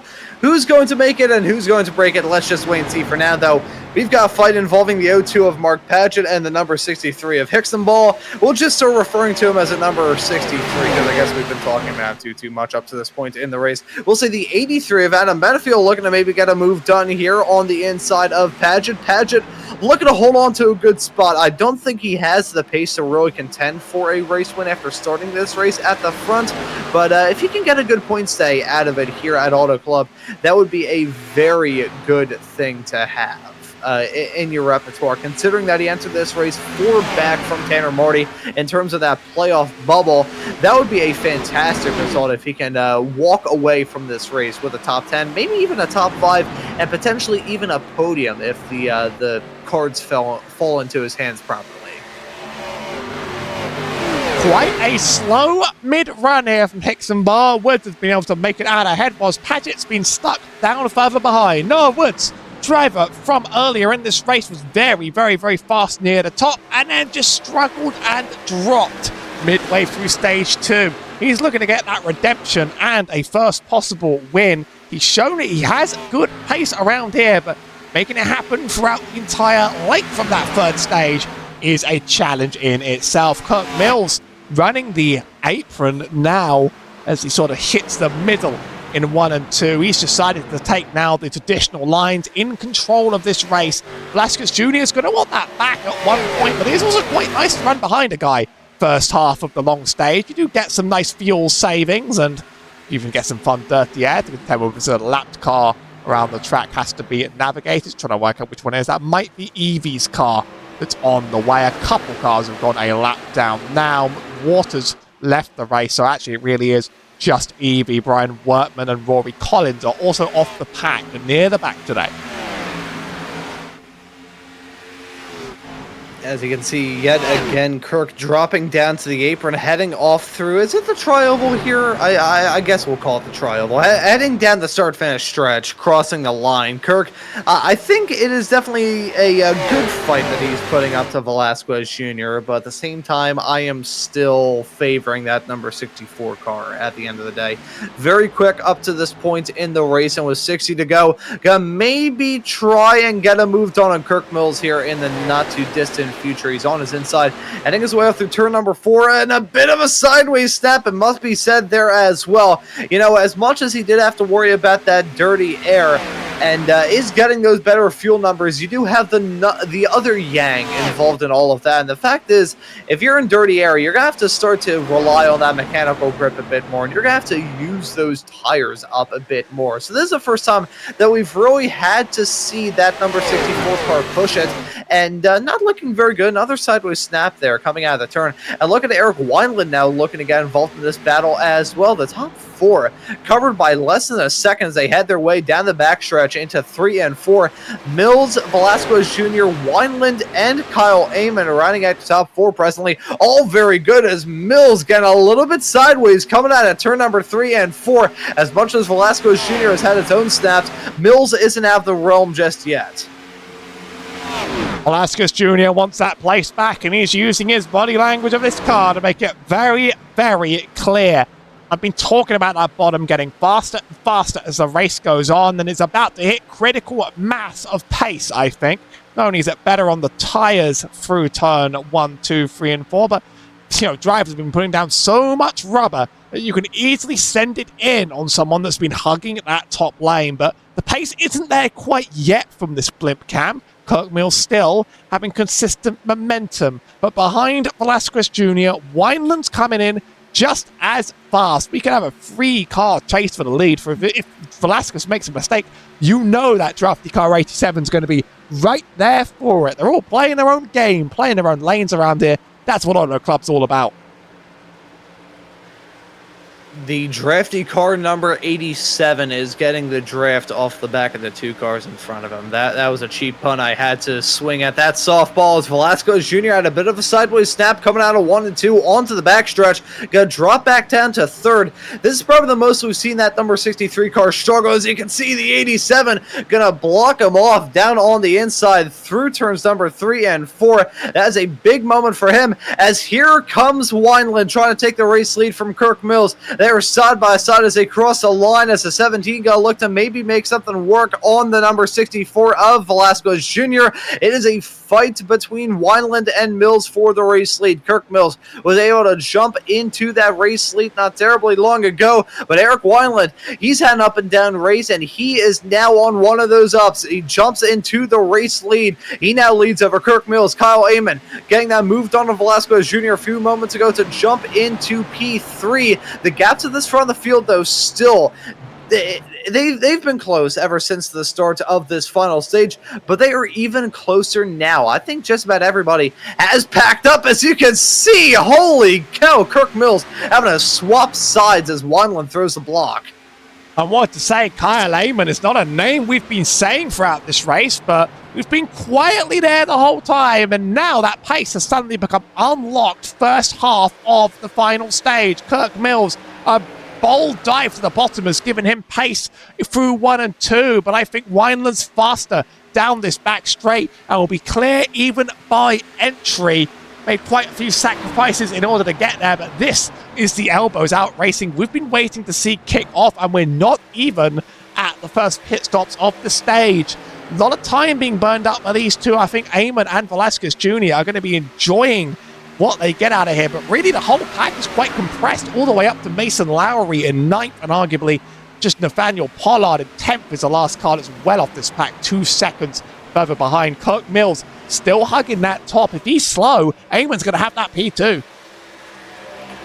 So you can see yet again Wineland a little bit sideways on that inside line, trying to get that move done on Kirk Mills and hold on to the race lead, which he does just barely. They head their way down the backstretch. Look at the number 17, though, of Kyle Amon. He's really gone into his own league here right now, as he's going to look to try and get that move done to jump his way into second, heading his way out of turn number 4. Is that bottom going to be faster for him? Further back, it's Benefiel over Velasquez Jr. He's been dropping in the last couple. Maybe he did burn his stuff too hard in the battle against Kirk Mills, and all of that pace seems to have just fallen apart off the face of the planet. Hickson Bars next, then Noah Woods. This whole pack at the front is really getting electric, and Wineland's running away with the opportunity, and if he gets to lead the pack going into green flag pit stops, he's going to be very, very happy with the long run direction of this race. Amon straight to the bottom. Benefiel had space to shoot it up the middle, but not quite the pace to shoot it up the middle. Amon's going to tuck it behind Kirk Mills for now, but I think he's going to make this move anytime soon. And we are certainly seeing a different race than we saw in the earlier stages. We're seeing some drivers who have spent a decent chunk inside the top 10, but not at the front. We're seeing the likes of Kirk Mills running in P2, Eric Wineland in the race lead, Kyle Amon slotted in 3rd, Charles Velasquez Jr. dropping down to P5, which is probably the lowest he has been up to this point in the race. one of the lowest, if not the lowest, that we've seen that number 64 car. So this race has definitely entered a different era of it, for lack of a better term. So who knows? We may end up seeing these drivers be completely turned on their head yet again between now and the end of this race. For now, though, what we do have going on is a fight between Kirk Mills and Kyle Amon in the number 17 car, getting a bit of a bump from the number 83 right behind of Adam Benefiel. Looking at these racers as they head their way down off into the turn. Kirk Mills looking to hold his own still on that high side. I think that car is starting to lose off on a bit of pace, and now that we are getting to the point where pit stops are definitely on the cards for these racers soon, let's see what Kirk Mills will be able to do. Will he be able to hang on for the end of this stage? And while we start to see those drivers come down pit lane, who's going to play what game? There's a lot of different strategy games that he can play here on Auto Club. It happens in the sim, it happened in real life, and I have no doubts in my mind that that will be the game that these drivers choose to play here at Auto Club tonight. It's not just the car I think it's got slower. I think it's the whole lane. We've seen car after car just fly on by on that bottom. That's Velasquez Jr. and the 64. I noticed Hixenbar also taking it, but I kind of thought, no, Wood would maybe stick his nose in one underneath and send it free in the scariest of possibilities there. Kirk Mills now down to P5, and he keeps hugging that top. I think he'll be taken by two more, one after another. Maybe Wood stick his nose in just behind and get the move done, but Hixenbar's not quite done. On exit, a little tap on the wall for Mills, not quite significant, could have even just been on my screen, but he's holding these drivers off for now. But in exchange, everyone else is flying off. Wineland, half a second on Amon. He's got himself moving down the pack as it's all kind of become a chase to Kirk Mills and get him past competition. As you can see, someone scraped the wall coming out of turn number 1 and 2. I could see that unmistakable puff of smoke being put up into the air side by side between the 69 and the 63. That's Mills and Hixenball. Look at the number 68 there of Noah Woods. He's right there within striking distance as well. He's been a good driver to follow up to this point. But Adam Benefiel, he's on a big upswing at the present moment. Saving the hard charge right towards the end is this driver. Now, Adam Benefiel, we've talked a lot about Bryson Hixenball, but Adam Benefiel, he's been a very good driver throughout this season as well. Has 2 wins. The only other driver outside of Hixenball to have multiple wins at this point in this season. Still rather early on into the championship, mind you, but has multiple wins, those coming at Martinsville and Darlington in back-to-back weeks. Now, Darlington has some rather similar asphalt to Auto Club, in the simple sake that it is ancient, it is about as patchy as my face when I was 13 years old, and it can absolutely chew up and spit at your tires. So I can't discredit the number 83 of Adam Benefiel doing really well in this race. He's been itching to get back into victory lane, and frankly, over the past 6 races, ever since his last win, he has shown that pace to be in contention for it. Just hasn't really been able to be in a spot whereby he can fully seal it off. But right now, finds himself in third with 47 laps left to go in this race. We'll have to worry about those pit stops a bit later on, but Benefiel, a driver I'm going to be keeping close attention to. He's got to make it to the end of this long run up ahead, and that's going to involve getting Amon and Wineland, but not too long. We were saying Velasquez Jr. was unbeatable in terms of pace, so I think things have ebbed and flowed tremendously as this track has gotten its final few laps of grip built into it, really. It's changed so much throughout this race. I think it has gotten a little bit cooler as well. Every time I've studied the graph, the track's gotten cooler.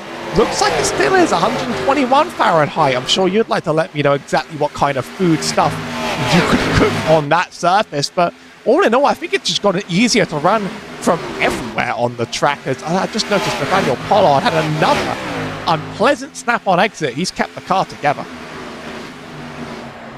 Now, 121 degrees, going back to the steak terminology, we are slowly but surely getting to the lower end of rare steaks. So any cooler, and we're going to get off into very rare, if not maybe even blue territory here. soon. So that's good to keep tabs on all that. I should have saved this analogy for the race on July 4th, but I doubt very highly the race on the Chicago street course is going to get that hot. Here at Auto Club, though, baking under the SoCal sun, these drivers are starting to melt under the pressure, and one driver who's dropped down a bit earlier on was Charles Velasquez Jr. has been able to make his way up into P3, though, so it is not game, set, match for him yet. He is on that upswing yet again. He's peaking at the right time. Right towards the end of these stints is when we start to see that car come alive. Will we see that again in the final stage? Will we have the time to be able to jump his way back up into the race lead before these pit stops start? I think the pit stops are going to transform absolutely everything around here because really, we're witnessing half of a run, and the strategy will start to play out in that second half. 4, 5, and 6, Benefield, Hixenbar, and Woods. Very, very close to each other still. I've been looking out to see more from Woods, to see him push back up. But this has been a better run than his last one.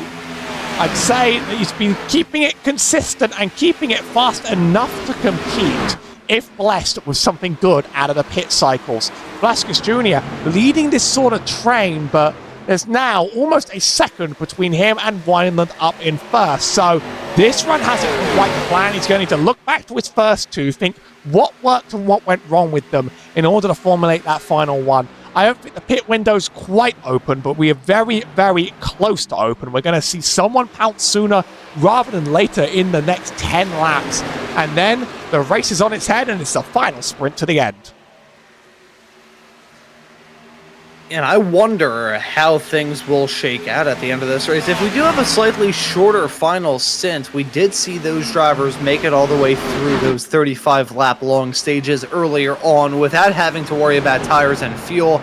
Will we see them maybe just try and stretch this stint that they're in right now as long as they can? They've already stretched it out a decent length. I believe we got this race restarted and this final stage started with 76 laps left to go, I believe. So we are just shy of the halfway mark. We're not pushing on to lap 42 right now. Well, not lap 42, 42 to go, I should say. So we are definitely making progress in this race, and I'm going to look through. I believe this may be one of the longest since we've had up to this point. Eric Wineland in the 87 car has now decided, you know what? This is the time to come down pit lane after spending a grand total of 34 laps out there on the road, staying to those stint lengths that we saw a little bit earlier on. In comes Eric Wineland. This is going to cut the first half of that stint short and give him a longer second half. That's a huge miss off the pit box. Sorry, you had to see it. We had to see it, Eric. Sorry, we had to pull it out for you, Eric. But that indeed was an overshoot, and that's going to cost him a little bit of time, a few seconds, which could add up in the long run. Once you see the first driver bite, of course, everybody else is going to start having a similar idea. I wonder how many are going to try and cut it exactly 50-50 and how many are going to take advantage of this. In the midst of all of that, Bryson Hixenbar suddenly just showed up in P2, cut his way for a good number of drivers in order to get there. Velasquez Jr. looks like he's sort of losing and sliding a little bit throughout the corner. Now, 2 tenths off the back of Kyle Amon. Where did he come from? Where did he go? I'm not going to finish the rest of that. You can use your imagination. That's Wineland on the fresh tyres. Now ahead of the pack. Should be able to run away from these drivers. You know, I would finish that as well, but the last time I tried to finish a pop culture reference from some moons ago here from the U.S., I ended up having a pretty bad flub up on the air. That may be a story that I have to share once we're done with this broadcast. Or actually, I will hold off on doing that, Howie, because you're from the U.K., so it's what, like 2 o'clock in the morning for you over there. So man, Make it free. Really, 3. Alrighty, I remember one time I had to do a show that ran until midnight. Actually, no. It was a full-length cup challenge. It was a Coke 600 full-length cup challenge a couple of weeks ago. And I remember at the end of that, I was like, oh my gosh, I was like, I was completely whooped at the end of all that. So 3, oh, wow, oh, that's oh, boy, that's Adam Benefield with a huge moment coming out of turn number 4. He keeps it going in a straight line, hit the wall, nearly knocked it down, and nearly sent himself off into the wall in the process. Let's take a look at here, Howie. Cliff Mullins, our next driver in the pit. Oh, that's a snap, and sure is a save. Just about kept that in one piece, but that's a lot of pace just dropped off the face of the planet. I know when you make a loud noise, it's something exciting that's happening on the track. So I actually missed the exact moment. My mind had slightly drifted off pace, and then, oh, that's going to send people into the walls. Bryce Nixonbar currently leading, although drivers do now have a pit cycle that's going to slightly distort things until we see everybody in. Let's just see if I can get the necessary data up to make this make sense, and we'll be able to keep a track on the last pit stop lap. There we go. That'll help us keep track of who has yet to stop and who has made theirs yet. A lot at the top of this field haven't stopped. This is very, very, very late running. Rory Collins also dropping into the pit lane. Yes, these drivers are getting to the point where they're venturing off into unknown territory. This is the longest stint that we've had up to this point in the race. They put it on lap 73. We now have 37 to go, so you can do the math from there. But as we see some more drivers maybe look to get some moves done before they make that call to come down pit lane. I think the idea I had a little bit earlier on of these racers deciding that, you know what, I'm going to sacrifice the end of this middle stint, run really, really late, and then be set up and be good to go right at the very end. I think there's 2 reasons for that. Firstly, we haven't had an incident up to this point. We haven't seen a yellow for a collision ever since the drop of the green flag. Now, I hope I didn't just jinx it, knowing my luck I probably just did, and we're going to see a driver hit the catch fence in about 5 seconds time. But as it stands presently, we do have a rather intriguing strategy game on our hands. As speaking of the game, it's now being played by a lot of different racers. That's Hicksonball, Velasquez Jr., Mark Paget, along with Kirk Mills, all making that run to come down pit lane. There are those racers trundling down in the pit, so what is I was thinking that they're maybe going to make this a lot shorter than their earlier stints. They're going about same length. Those early stints were about 38 laps long, and it looks like they're going to have 38 laps left to go on this set of tires they're taking. Good pit entry for Moore, although it looked to me as if Paget was a little bit slow crawling into the box. Of course, he has the advantage of the best pit exit, being right at the front of the field. It's going to be very close. It's going to be Hexenbar just over the line in front of Velasquez Jr., then Paget, and Kirk Mills has been shuffled all the way to the back of this group. This makes 6 drivers up front, and Tanner Marty just ate a DQ. He might have done something a little bit nasty on the way out. We've not really seen him do anything. Oh no! Oh no! Oh no! That's going to get you a DQ. That's going to get you a DQ. Reversing too far down the pit lane. Count as going backwards, and that would have got him teleported out of this race. That right there, I feel bad for saying this, but that is a open mouth insert foot moment there for Tanner Marty. That has rather big playoff implications as well. He was the final driver in coming into this race. As into the wall goes the number 68 of Noah Woods. He got a little bit squirrely on the brakes, locked it up a bit, hits the grass, and then takes a one-way trip into that inside pit wall. A little bit of damage on the front end of the race car as a result of that moment. Clipped the grass, and bang, there you go. Into pit box number 44 goes the driver of the number 68. Another unfortunate moment for these drivers involving pit lane, but that Tanner Marty incident, I feel bad for saying that, but I don't think there's any other words I can use to describe it. It's just, yeah, that's, I've seen people get DQ'd from endurance races by doing that. If you miss your pit box too bad, you can't reverse too bad to get into it, or you'll be considered as driving backwards. No Woods leaves the pit lane in only P10, and we're running out of drivers who have yet to stop. I think he lost a lot of time doing that, and he was very much beaten out by Adam Benefield, Kyle Amon, and Mason Lowry, 2 of the last drivers, and here comes Amon. The Wallens following in behind. Looks like a clean entry for Amon. Llewellyn. Let's keep an eye on him. He's not been a competitor for the top, but he's ended up in that top 3 as a result of the pit cycles. He's made a clear entry, and now it's Mason Lowry. He's our last pit stopper, and that will mark the whole field. Mark Paget is the fastest right now, making a 41.7 lap. Interesting to see how the positions line up at the end of this, as looks like Velasquez Jr. has made it out ahead of Hixenbaugh. Yeah, now Bryson Hixenbaugh, I will say this, despite the fact I've said a lot throughout this show, I am still not going to discredit him getting back-to-back wins. He's gone back-to-back wins earlier on in this season, one last time at Nashville, and we were talking about this a little bit earlier on the 2 tracks that he can kind of compare to Auto Club with the exception of Michigan, because that's not part of this Friday Night Lights series season. You look at Homestead and you look at Nashville, and those are 2 tracks that he won at earlier on. So let's keep him in consideration. Let's also keep that number 64 car in the discussion there as well. Very good drivers at the front of this field. Eric Wineland holding on to a comfortable gap as it stands presently.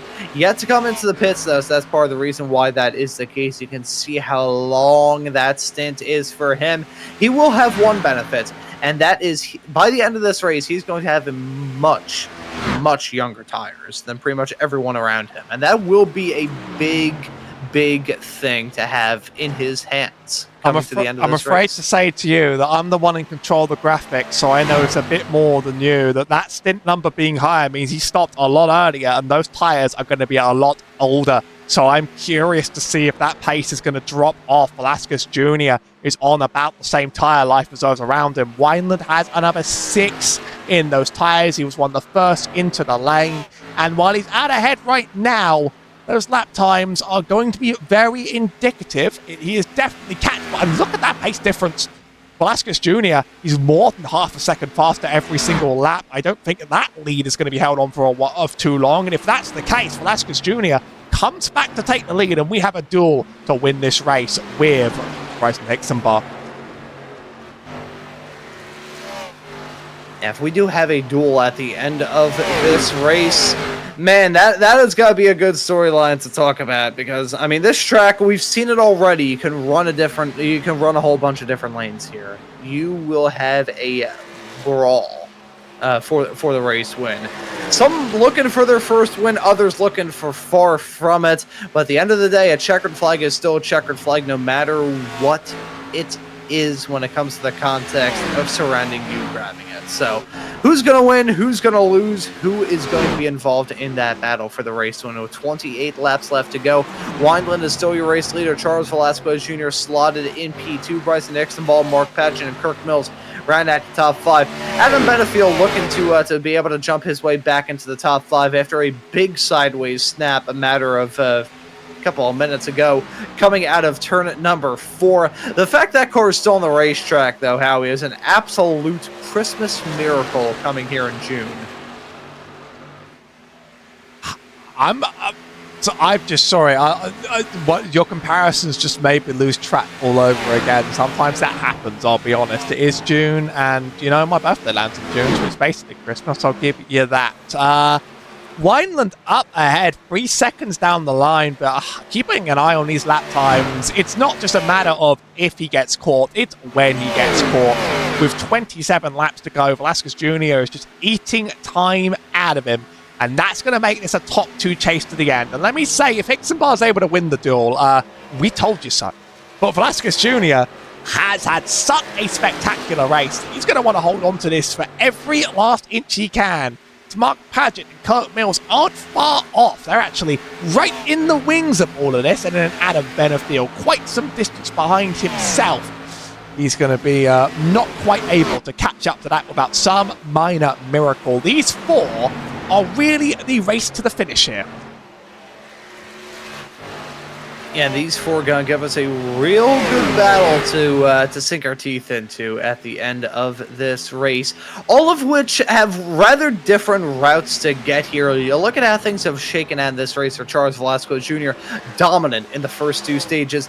This final stage, though, at least the stint that we're just off the back of, was probably the most vulnerable. We have seen that number 64 car be all throughout tonight's race.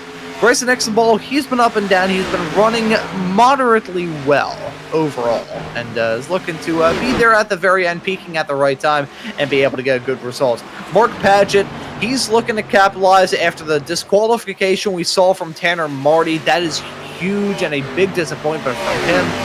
But the O2 of Paget gonna look to try and make up a big points haul here at Auto Club. I think he has a good shot to do right now. Even if he holds onto the spot he found himself in right now with the pit stop from Wineland, that would essentially be P3 for Paget. So a very good day for the O2 if he can just hang on. Kirk Mills as well. Very good point stay for him. He was right above Tanner Marty in terms of the playoff situation coming into this race. Was looking for a good point stay here at Auto Club, and at the end of the day, if he can hang on to the spots in the final 24 laps of this race, and the final 58 miles, that's 48 miles, what am I saying? In the final 48 miles, now about 47, if those drivers can hang on, it'll be very good point stays for them. It's not really a playoff battle among the top few here, of course, but yeah, Paget getting that P3 is going to be a nice push up the standings. He's just below the cut line right now, with Tanner Marty on the other side, and with Tanner Marty pushed out of contention, that's going to be a huge swing that might give him some room to breathe going into the upcoming races. So even just sticking here in front of Kurt Mills, it's going to be a good one. Eric Wineland now less than a second off Velasquez Jr. The gap's growing more and more every lap. Now it's 8 tenths. It could become 9. It could become a second. That early pit stop strategy hasn't helped too much because he's got another 20 laps to hold on. Not just what first ain't happening, but how many positions can he hold on to before he just drops off the back of this field? That's a little bit concerning to me. The early pit stop hasn't quite worked, and he might have just mistimed the tyre usage around here because we haven't really been able to see drivers on offset strategies because we've not had any cautions. We've seen everybody run the same strategy all the way up to that stop. Basically no data to work from, unlike in a bit of a yellow fest race where sometimes you get to see what's happening to people that stop and people that don't. 22 laps are left in this race here at Auto Club. Eric Wineland is still your race leader. Yet to come down pit lane, so we will have to see that car come into the pits here soon. The real question is, so how will it work out for Wineland? Actually, he did come down pit lane well earlier on to these racers. I apologize for that. But it still has much older tires, and these drivers will look to try and reel him in. And as you can see, Velasquez Jr. green all around in terms of reeling in that number 87. That gap is just about nothing compared to what it was earlier on. And it's now 3 cars running in a line. You got 3 a little bit farther in the back. It's Paget, Mills, and Benefiel battling for the final few spots left inside the top 5. If they work together as pseudo teammates, they may be able to catch up to these racers, as here comes Velasquez Jr. on the high side with a major run on the 87 of Wineland, the 63 of Bryson Exenball looking to make something work there as well, but it was inevitable as I get a hiccup. Well, the hiccup wasn't quite inevitable, so you got that. Yeah, Wineland was due to drop off the back, but now it's a game of how much he could hold on with Paget and Mills chasing down, who, by the way, are racing each other pretty hard on the high and low side of the track at the same time. Wish we could see both. Mills has the advantage on the outside for just this lap, because everybody around here has roughly the same tyre life. Adam Benefiel is 2 fresher. But other than that, everybody pretty much yet again is running from the same baseline. They all decided to copy each other's homework for the pit strategy today. And that's going to make this a pure race to the end. And Hixenbar, after having some ups and downs all over the rear bumper of Velasquez Jr., wants to take another playoff win. And it's not impossible. That Ford Mustang is fast. Just has to be fast enough to get around the other car. And that's where this is going to get trickier.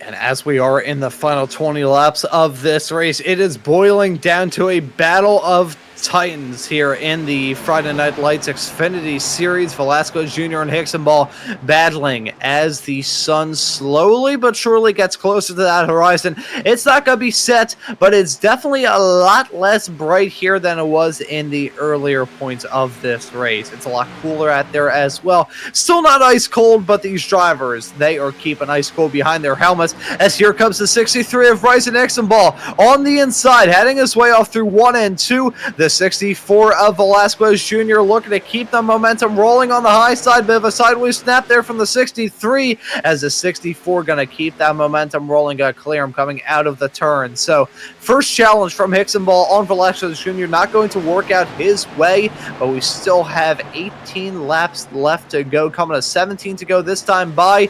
There are more than enough opportunities for Hicksonball to try and make this work, but if these drivers get caught up in a battle too badly, look at the likes of Kirk Mills running in third. Mark Paget and others a little bit farther in the back may catch up to this battle too. So I cannot necessarily say with 100% confidence that will be a two-car battle all the way to the end.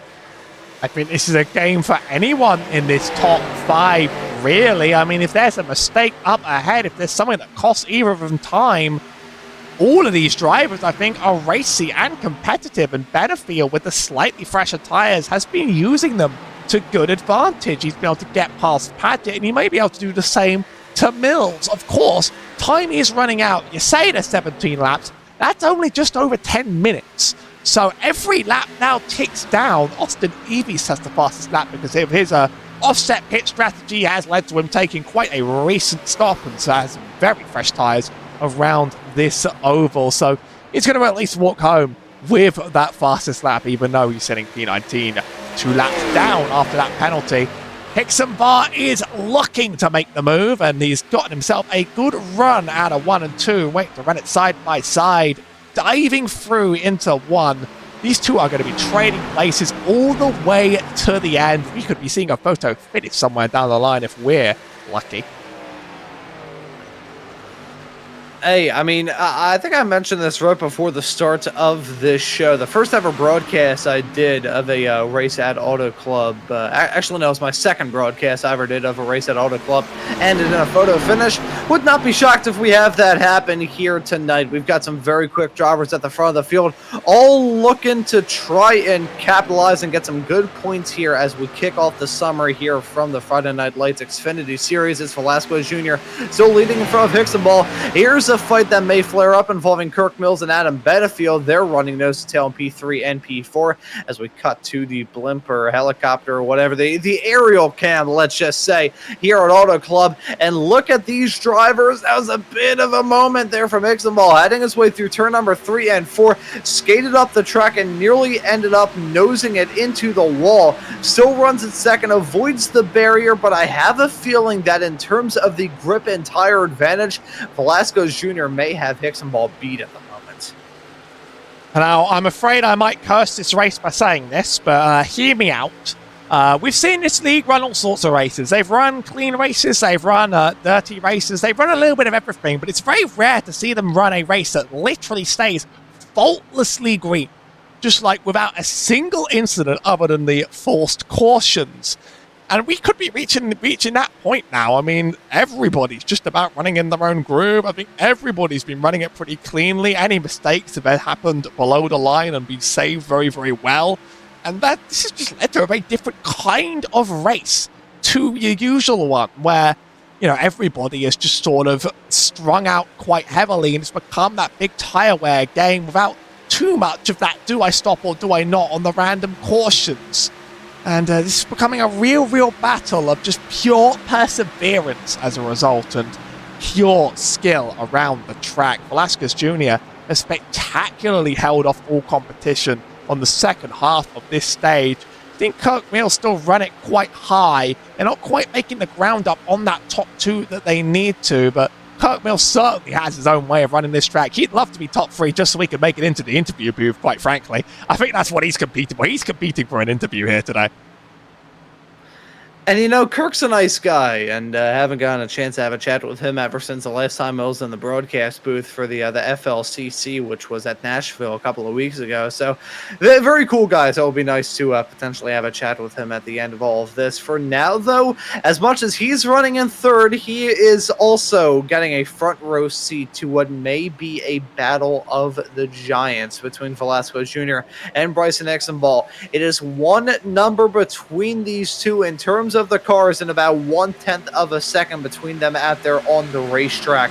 Not a lot in it between these two racers, but there are definitely some bragging rights to be gained.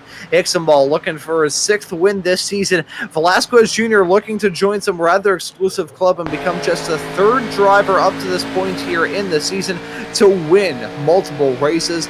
And as I said a little bit earlier on, he won early this season at Phoenix, looking to get the job done at another Western track with some very high track temps. Holds on to the race lead, but he has a little bit of a wall tap, heading his way down into 3 and 4, coming to 10 to go this time by, and Exenball is still close. Whoever wins this race out of these two, you can't say they got there through luck. They will have earned it. Velasquez Jr. has been the absolute master of the field throughout the race, but Exenball has found pace the only time in the race he needs to find pace, and that is approaching the final checkered flag. He'd want another win on his books. He takes the lead on the inside, but it's an absolute drag race down this back straight, as is the same for Kirk Mills and Adam Benefield. Mills has won his. Velasquez Jr. it still has to compete his side by side, running deep into the turn. It's 2 by 2, still going strong. Still side-by-side coming out of it, and side-by-side racing going on involving Mills and Benefield right behind. Looks like it's going to single file out between those two. The same cannot be said for your race leader and second place runner, which is set to change here on the dime. Velasquez Jr. holding on to it now. Exenball looking to fight back on the inside as well. Now 9 laps left to go here at Auto Club. They've got a bit of lap traffic a little bit farther up the road. Not close enough to really affect this battle, I don't think. So it will be Velasquez Jr. and Exenball battling alone for now. Keyword being for now. If they get back into an intense side-by-side fight, though, and as long as Kirk Mills and Benefield can maybe single file out, it may turn from a 2-2 fight at the front of this field into a 4-car scrap through to the checkered flag. Here comes Exenball. He has a run on the inside, holding on to the race lead down into the turn. Exenball skates a little bit farther up the track. Here comes the number 64 Velasquez Jr. though, trying to make something work on the inside out of the turn. You got to keep that momentum rolling. I think as an equal, if not a little bit better exit than Exenball. They'll look to clear him down into turn number 3 and 4 for one of the last times in this race. Benefield and Mills, they're still battling tooth and nail. Their battling is not going to bring them into this fight, and deja vu with the shoe on the other foot, as that's Velasquez Jr. going for the dive into 3 and 4. It's a little bit wide midway through the turn, and Exenball going to jump his way back into the race lead now with 7 to go. These drivers need to think now about who would win a drag race and how to get your car in position to win that drag race. Nobody wants to be in a photo finish. It almost looks like, from my angle, Velasquez slides up the track. But if you're in that photo finish, you want to be the car ahead. 2 laps ago, the cars were dead even on the line, but it's Exenball who took it on the line at the very, very last inch. That time around, less of a drag race, as that horrible slide from Velasquez is potentially putting him even at risk from Benefield. And if he doesn't pick up the pace, that slide alone might have just cost him this race. He is approaching the rear bumper of Exenball. He's not got too many laps to get himself in position. It's going to go down to 4 corners, and who got the best exit all 4 times? Who's going to have the runs? Who's going to have that momentum rolling out of these bends? And who's just going to have the grip underneath them? I don't think it's Velasquez Jr. He's dropping down a bit. You can see that number 83 of Adam Benefield slowly hoving into view. Now, if Benefield has a quick race car, will he be able to make something work on Exenball? How are those two drivers looking when it comes to pace? Is there a path forward for him to potentially grab the win here tonight? I mean, it's looking like he may be able to jump his way up into P2, but anything more than that, you got to put an asterisk next to it. We are getting certainly into crunch time in this race. These drivers won't have to worry about another run through pit lane unless we have a green-white checkered. Been a very clean race up to this point. You can see some drama a little bit farther up the road, I thought, but that was Jesse at the camera doing some small little trickery to the eyes. I thought there was a driver stop on the backstretch, but no, that was just a camera angle making it seem like they were stopped down into 3 and 4. Still under green, and it's still Hixenball in the race lead. Velasquez Jr. about 3.5 tenths of a second back in P2. Adam Benefield within striking distance as well. I think even he started to drop down a little bit though, so I think these drivers, as much as they were battling tooth and nail a little bit earlier on, the tires have settled into a groove, and now whether that's a groove to get battling or whether that's a groove to be like, you know what, I'm in danger, and then just taking it easy remains to be determined.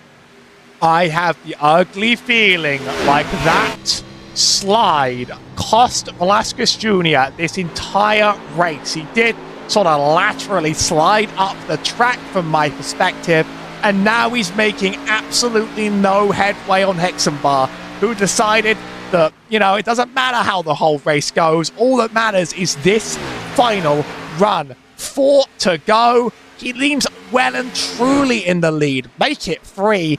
And the gap just seems to not go anywhere. In fact, it's Benefield who looks like he's going to be the one to take advantage of this situation. That much pushing in the tires, it's going to be heartbreaking to lose the win like this. But who else to lose it to?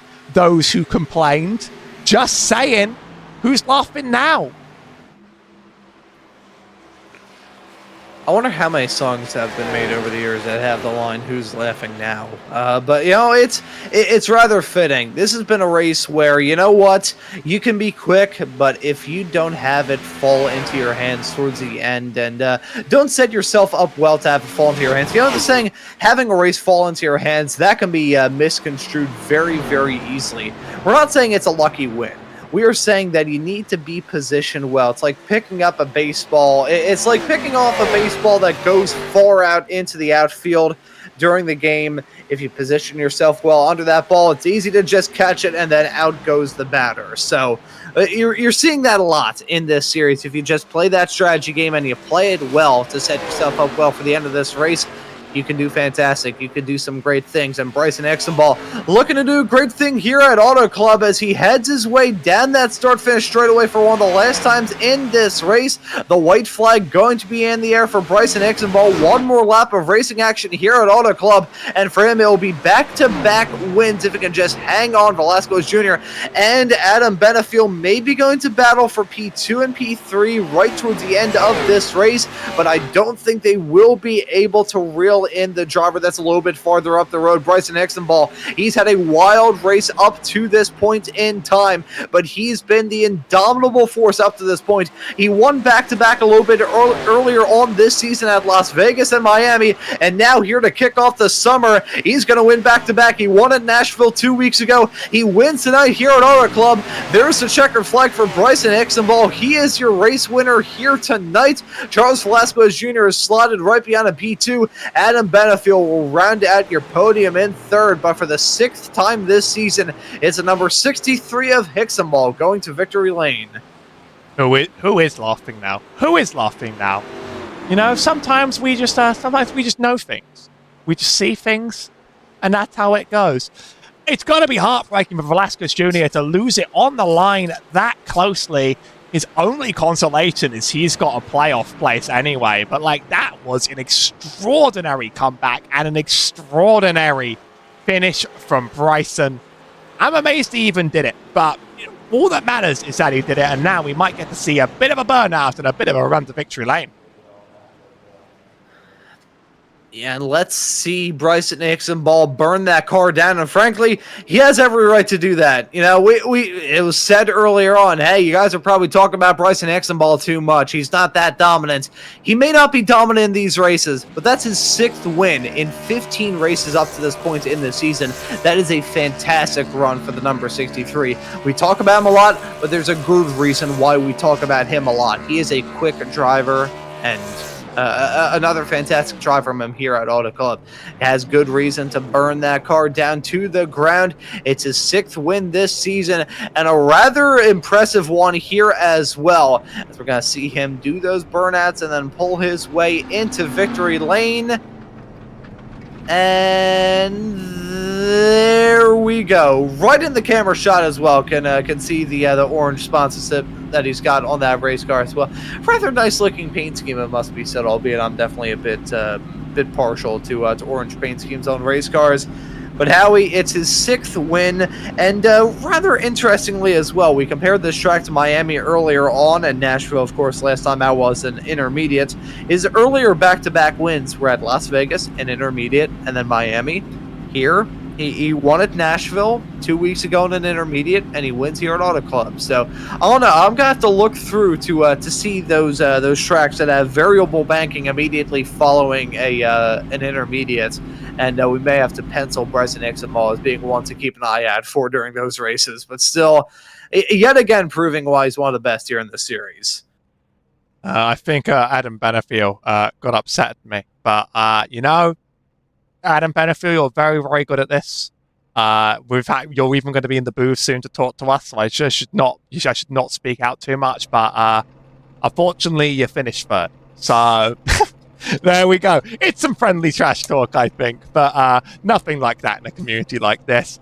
We'll be back in just a minute to talk to our top 3 drivers. So stay tuned.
Back again here on Maconi Entertainment with tonight's coverage of the Friday Night Lights Xfinity Series. Bryson Examall is your race winner at the end of it all. Representing Antarctica, he is the first Antarctican to win a race here in this series, so congratulations to him in the number 63. I love this brand new iRacing feature of being able to choose your own nationality. So Examall, is Antarctican a proper term? I'm not entirely sure. You can tell I paid attention in school, but he still wins this race in front of Charles Velasquez Jr. in P2. Adam Benefiel rounds out your podium in 3rd. It's going to be Kirk Mills finishing this race in 4th, Mark Paget in 5th, Eric Wineland in 6th, Kyle Amon in 7th, Mason Lowry will finish this race in P8 in front of Noah Woods in 9th, and Cliff Mullins rounding out your top 10. Rounding out the rest of the field, we have Michael Pratchett, Tim Phillips, Nathaniel Pollard, Steve Benjamin, Ken Rahn, Daniel Llewellyn, Rory Collins, Brian Wortman, Austin Evie, Tanner Marty, with four more at the back, Joseph Bookwater, Jordan Person, Michael Deach, and Jason Taylor. All of the entrants in today's exclusively green race. If you exclude the parts that weren't, I think it's close enough. I'm going to leave you to talk to our race winner, Bryson Examall, because we talked to him plenty enough already, but he deserves one every time. And Bryson Examall now joining us here in the commentary booth. Bryson, welcome back into the booth, and congratulations on another trip to victory lane. It's your 6th thus far this season, but that one it had to have felt satisfying at the end of it all, peaking at the right time and getting into victory lane. So how was it out there here at Auto Club? Yeah, it was a lot of fun tonight. The track was really hot and slick, and it started off just so hot that I was melting my right rear in stage 1 and 2, and I couldn't keep up with everybody at the end of the run. I was dying on that car, but it came to life right at the very end, and the adjustments I had been putting into it just worked perfectly right in stage 3, and I had all the grip I needed to go up there and run for the final 10 laps of a tire run and just make it to the front, and we stayed there.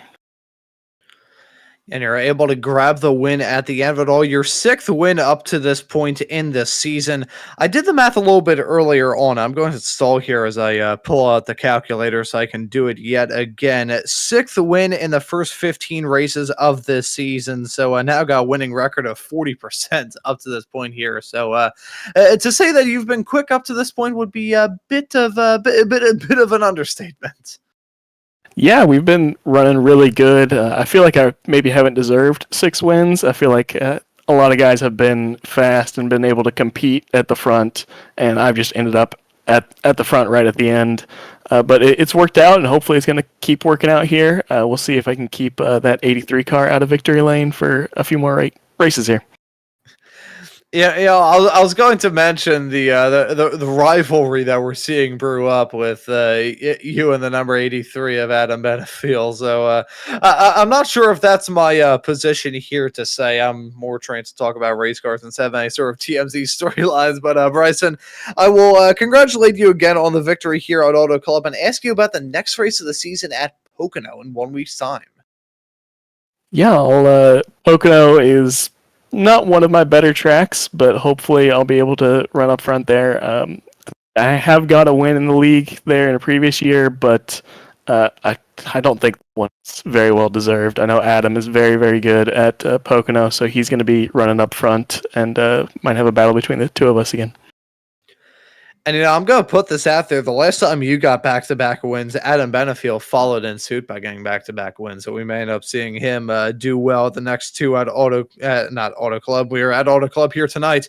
May see him do well at Pocono and Atlanta here in a couple of weeks. But regardless, Bryson, thank you for joining us here in the commentary booth. And we'll let you give any thanks or shout-outs before we let you go and celebrate yet another win this season.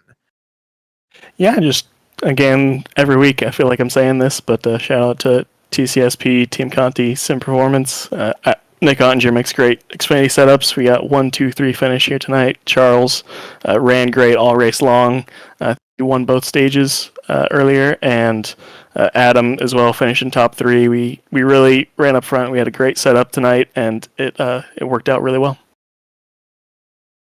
And looking forward to seeing you out there on the racetrack at Pocono in 1 week's time. Bryson, thank you for joining us and congratulations on the win.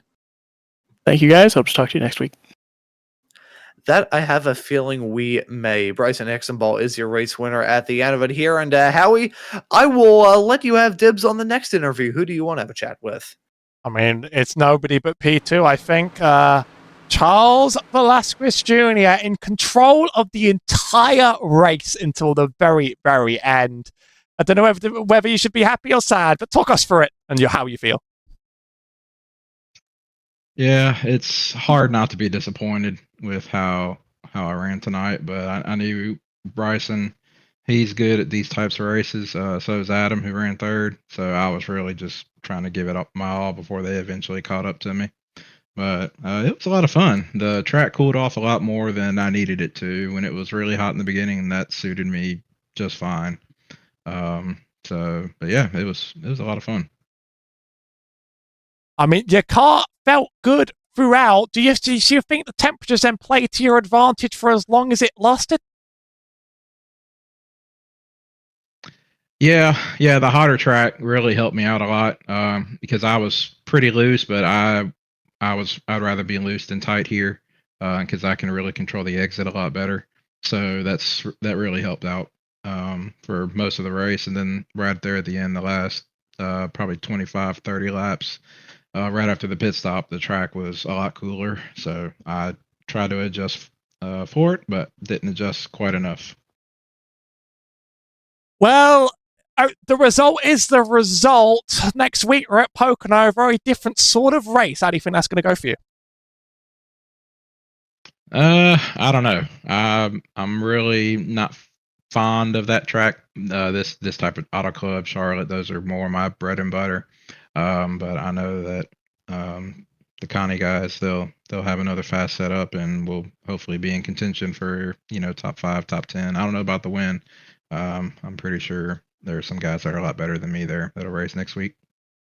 Finally, any shout outs or thank yous before we leave you back in the motor coach? Yeah, give a shout out to Team Connie, Nick, and all the guys that work on the B car stuff. This setup was pretty fast. My kid brother got him signed up on iRacing this week, so I don't know if he's watching or not tonight, but give him a shout out. And it'd be fun working with him a little bit to get him up to speed and hopefully have some fun with him coming up. Well, looking forward to seeing you in the rest of the league races, of course. Rebuild, reform, and we hope to see you around soon. Yes, sir. Thank y'all. And the thing is, I've strategically, Ron, I've left you with Adam Benefiel. It's not my responsibility. So you can have some fun with that. So let's have a chat with Adam Benefiel at the end of this race. Adam, welcome into the booth. P3 at the end of this race here at Auto Club. How do you talk us through it? Are y'all sure y'all want to talk to me and not Bryson again?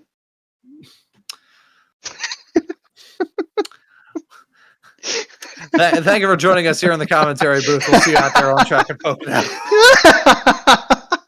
No, it was good, man. It was this was a fun race. This is something that we've been really trying to push and poke Robert and Bryson to do. So tonight and tomorrow night being really hot was fun. It was right up my alley. But I don't know if y'all know this, but like the top 3 cars were all on the same variation of setups.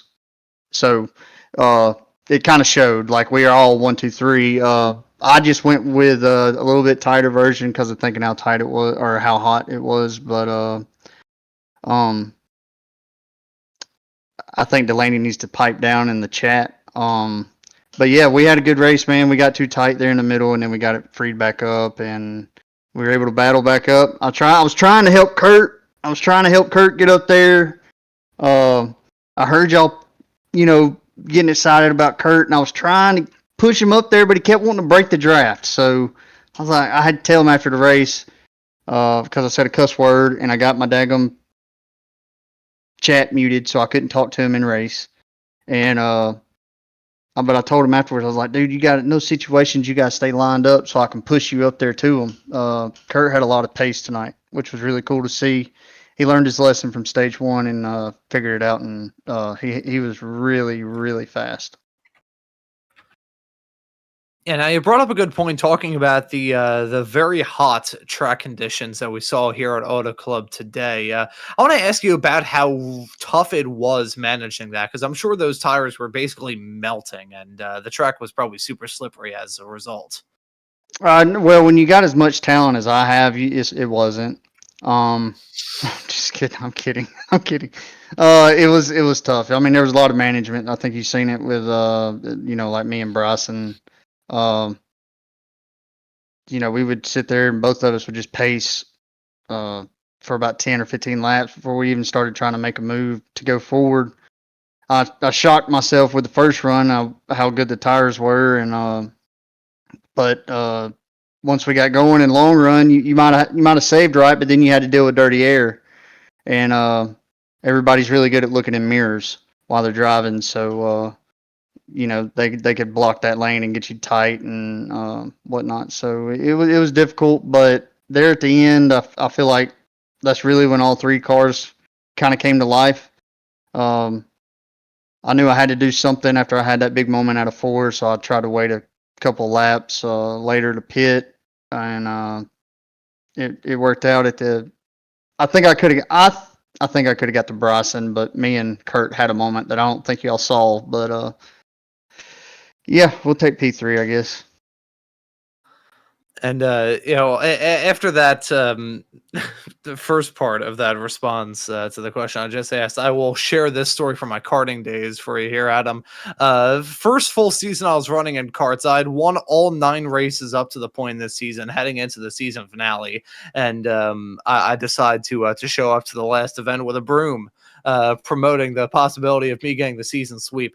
Took it out of the box. I was showing it to everybody in that event. I spun out on my last run and lost by quarter of a second. So if that makes you feel any better about that joke right at the start of that response, know that I did that legitimately back about 11 years ago. But Adam, I'll ask you about Pocono in 1 week's time. Going to be a much different race than the one we saw here at Auto Club today. Yeah, I think it'll be different. Just all depends on what the weather is. But yeah, I mean, I think it'll be a good race. It's a decent track. As long as Robert ain't in it, I might finish the race. Last time I raced Pocono in this league, Robert absolutely tried to murder me for no reason.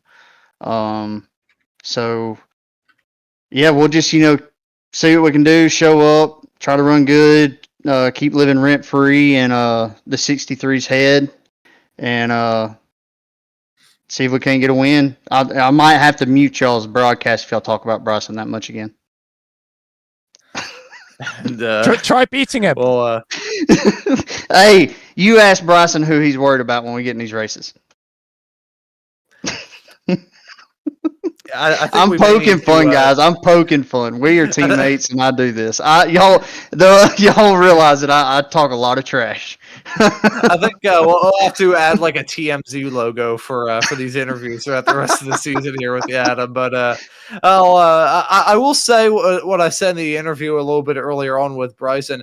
After he got back-to-back wins, you proceeded to follow that up with back-to-back wins. So not saying that'll happen, but saying you look at the law of averages and all that stuff. Who knows, man? I'm seeing that over the next couple of weeks. But Adam, looking forward to seeing you out there on the racetrack at Pocono, and always nice to have a chat with you and have this little TMZ session at the end of these broadcasts. And before we let you go and celebrate this B3, anybody you want to give a thanks to or shout outs? Yeah, just everybody that is putting this deal together. All serious, like joking aside, Bryson and Robert, they work their freaking butts off every week to run, in my opinion, the best freaking series on iRacing. So big thanks to them. We wouldn't have this if it wasn't for them. So everybody that shows up, I sit here and talk a lot of trash about me and Bryson, but there's 6 to 8 guys that can win Friday night, and then you go into Saturday nights, and it doubles. There's 12, 14 people that can win any given weekend. So competition's tough, and I appreciate y'all broadcasting. Team Conti, Sim Performance, all my fans out there. Dirt, I see you in the chat. John Delaney's trash. But yeah, all my fans, I just thank them. Yeah, it's interesting. I was going to save this as just kind of a little like behind the scenes thing that I share after these broadcasts. Me and Dirt vaguely know each other. I don't think he knows me, but I know him as a commentator with a different broadcasting company covering the American Muscle Series with Randall McGrew. So a pretty cool guy and a pretty nice commentator, and good to see him out there in the chat for these broadcasts. But Adam, good to see you out there on the racetrack. Happy to have you here in the broadcast booth, and excited to see you out on track at Pocono in 1 week's time. All right, man. Thank y'all. And that right there was Adam Benefield, the driver of the number 83 car, bringing us a nice little slice of TMZ chicanery to talk about at the end of this broadcast. But Howie, we got a very delighted man looking to join us here in the broadcast booth, Mr. Kirk Mills. I'll let you have the chat with the man of a million phrases. We don't usually do this, but by popular demand, P4, because it's Kirk Mills. Heard you had fun. Yeah. I heard you had fun. Hey, I had a good time, Howie. Got to tell you, that race car, hook, line, and sinker, it went good. Unfortunately, I just didn't quite have the speed at the end, but I tell you what, that thing was on rails tonight. I went in turn 1, that thing stuck. I went turn 2, that thing stuck. All the way through 3 and 4, that thing stuck. It was like a double-sided tape. It was awesome. And I tell you what, Howie, man, I was a caution-free incident race. Incident-free race, I should say. Man, I bet it was really entertaining for you fellas up here. I guarantee it. Is that right? Well, it was good racing, and it does mean the show doesn't drag on for the next 50 hours, but also, it was just nothing but pure long-run talent and pace out there, but I'm not the one being interviewed. You seem to have a very different line than others out there on the track. Did mostly work out for you, but did you have a long-term game plan with that? Were you just going with your heart? Well, here, let me tell you the whole story. I went down for that first run and I said to myself, this track is on fire. You can cook eggs on this dang asphalt. I decided I didn't want to eat none of that. It tastes like rubber if I did. However, I tell you what, I decided, you know what, everybody's going to run the bottom and burn their stuff up anyway.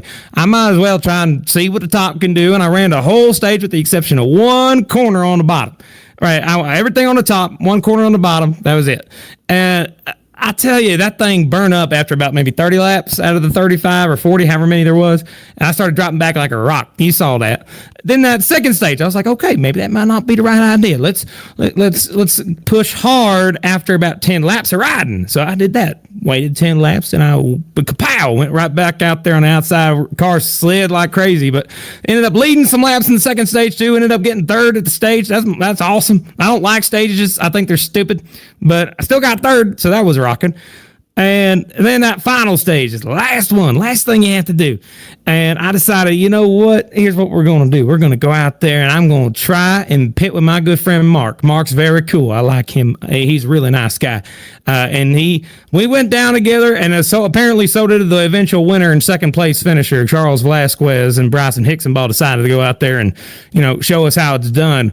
I tell you what, though, those guys are just like on another planet, man. It's like you're racing against, it's like saying you're in an ARCA car against a Cup car. Does that make sense? Even though we have the same junk, their talent levels are just 10 times better than mine. But man, it was fun, and I'm just glad that we got to sit here and I got to say a little thing about it. It's unorthodox fourth place come in here, but I just gotta say thanks to Maconi Entertainment and Maconi Setup Shop. They're rocking, and it's awesome to work for them for the entertainment side of things, and they provide great sets for people who want to run fast with the fast guys at Conti, trying to keep up with them. We could do it this week. We were rocking it. Well, it's always good to speak to you, and I hope you have another race that you enjoy just as much not too long from now. Yeah, that's right, man. Hey, boogity boogity. We'll see you next tomorrow for the Great Cup race. I'll be in the booth calling it. See y'all there. I hear you screaming that on the voice chat at the start of every single race. I need you to know that I hear it. I love to hear it. That's the best part. I love it, Howie. I think that marks the end of the show in some spectacular fashion. Any final takeaways from the greenest race I think we've ever had? First off, God bless America. That was a fantastic interview. Even though Will's half British. But yeah, this race was absolutely awesome here at Auto Club. Clean and smooth from the drop of the green flag all the way through to the fall of the checkered. 2 yellows, and those 2 yellows just being the stage breaks. It was a clean race. Those drivers put on a really good show when it came to the strategy content. Just a really exciting one here at Auto Club, and really looking forward to Pocono in 1 week's time. It's my hometown track, so I'm looking forward to that one. Howie, what are your thoughts heading into that? It's very, very, very different. I call it the easy peasy triangle because I want 1C fixed there. There's kind of nothing else like it in the whole world of stock car racing. I think it's going to really shake up the field and produce something unlike anything else.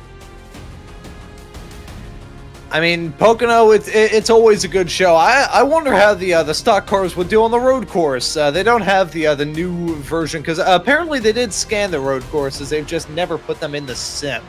They do have it for the old Legacy track, which I'm not even sure if that's still around anymore with the brand new season update. But nonetheless, looking forward to that action here from race number 16 of the Friday Night Lights Xfinity Series Championship, and you'll be able to catch all of that action all season long here exclusively on Maconi Entertainment, here to bring the action to life. The FLCC you can also catch on Saturday nights, and this series on Friday nights at 8:30 p.m. Eastern Time. Gives you a good reason to subscribe. Hit that notification bell as well so you never miss out on any of the racing action. But as for this broadcast here tonight for race number 15 of this FLC FNL season, that will just about do it. So for myself, Ron Mullins, and Howie Burrows working the comms and the cams with me on today's broadcast, I say thank you all so very much for watching this broadcast here on Maconi Entertainment tonight, and we hope to see you all wherever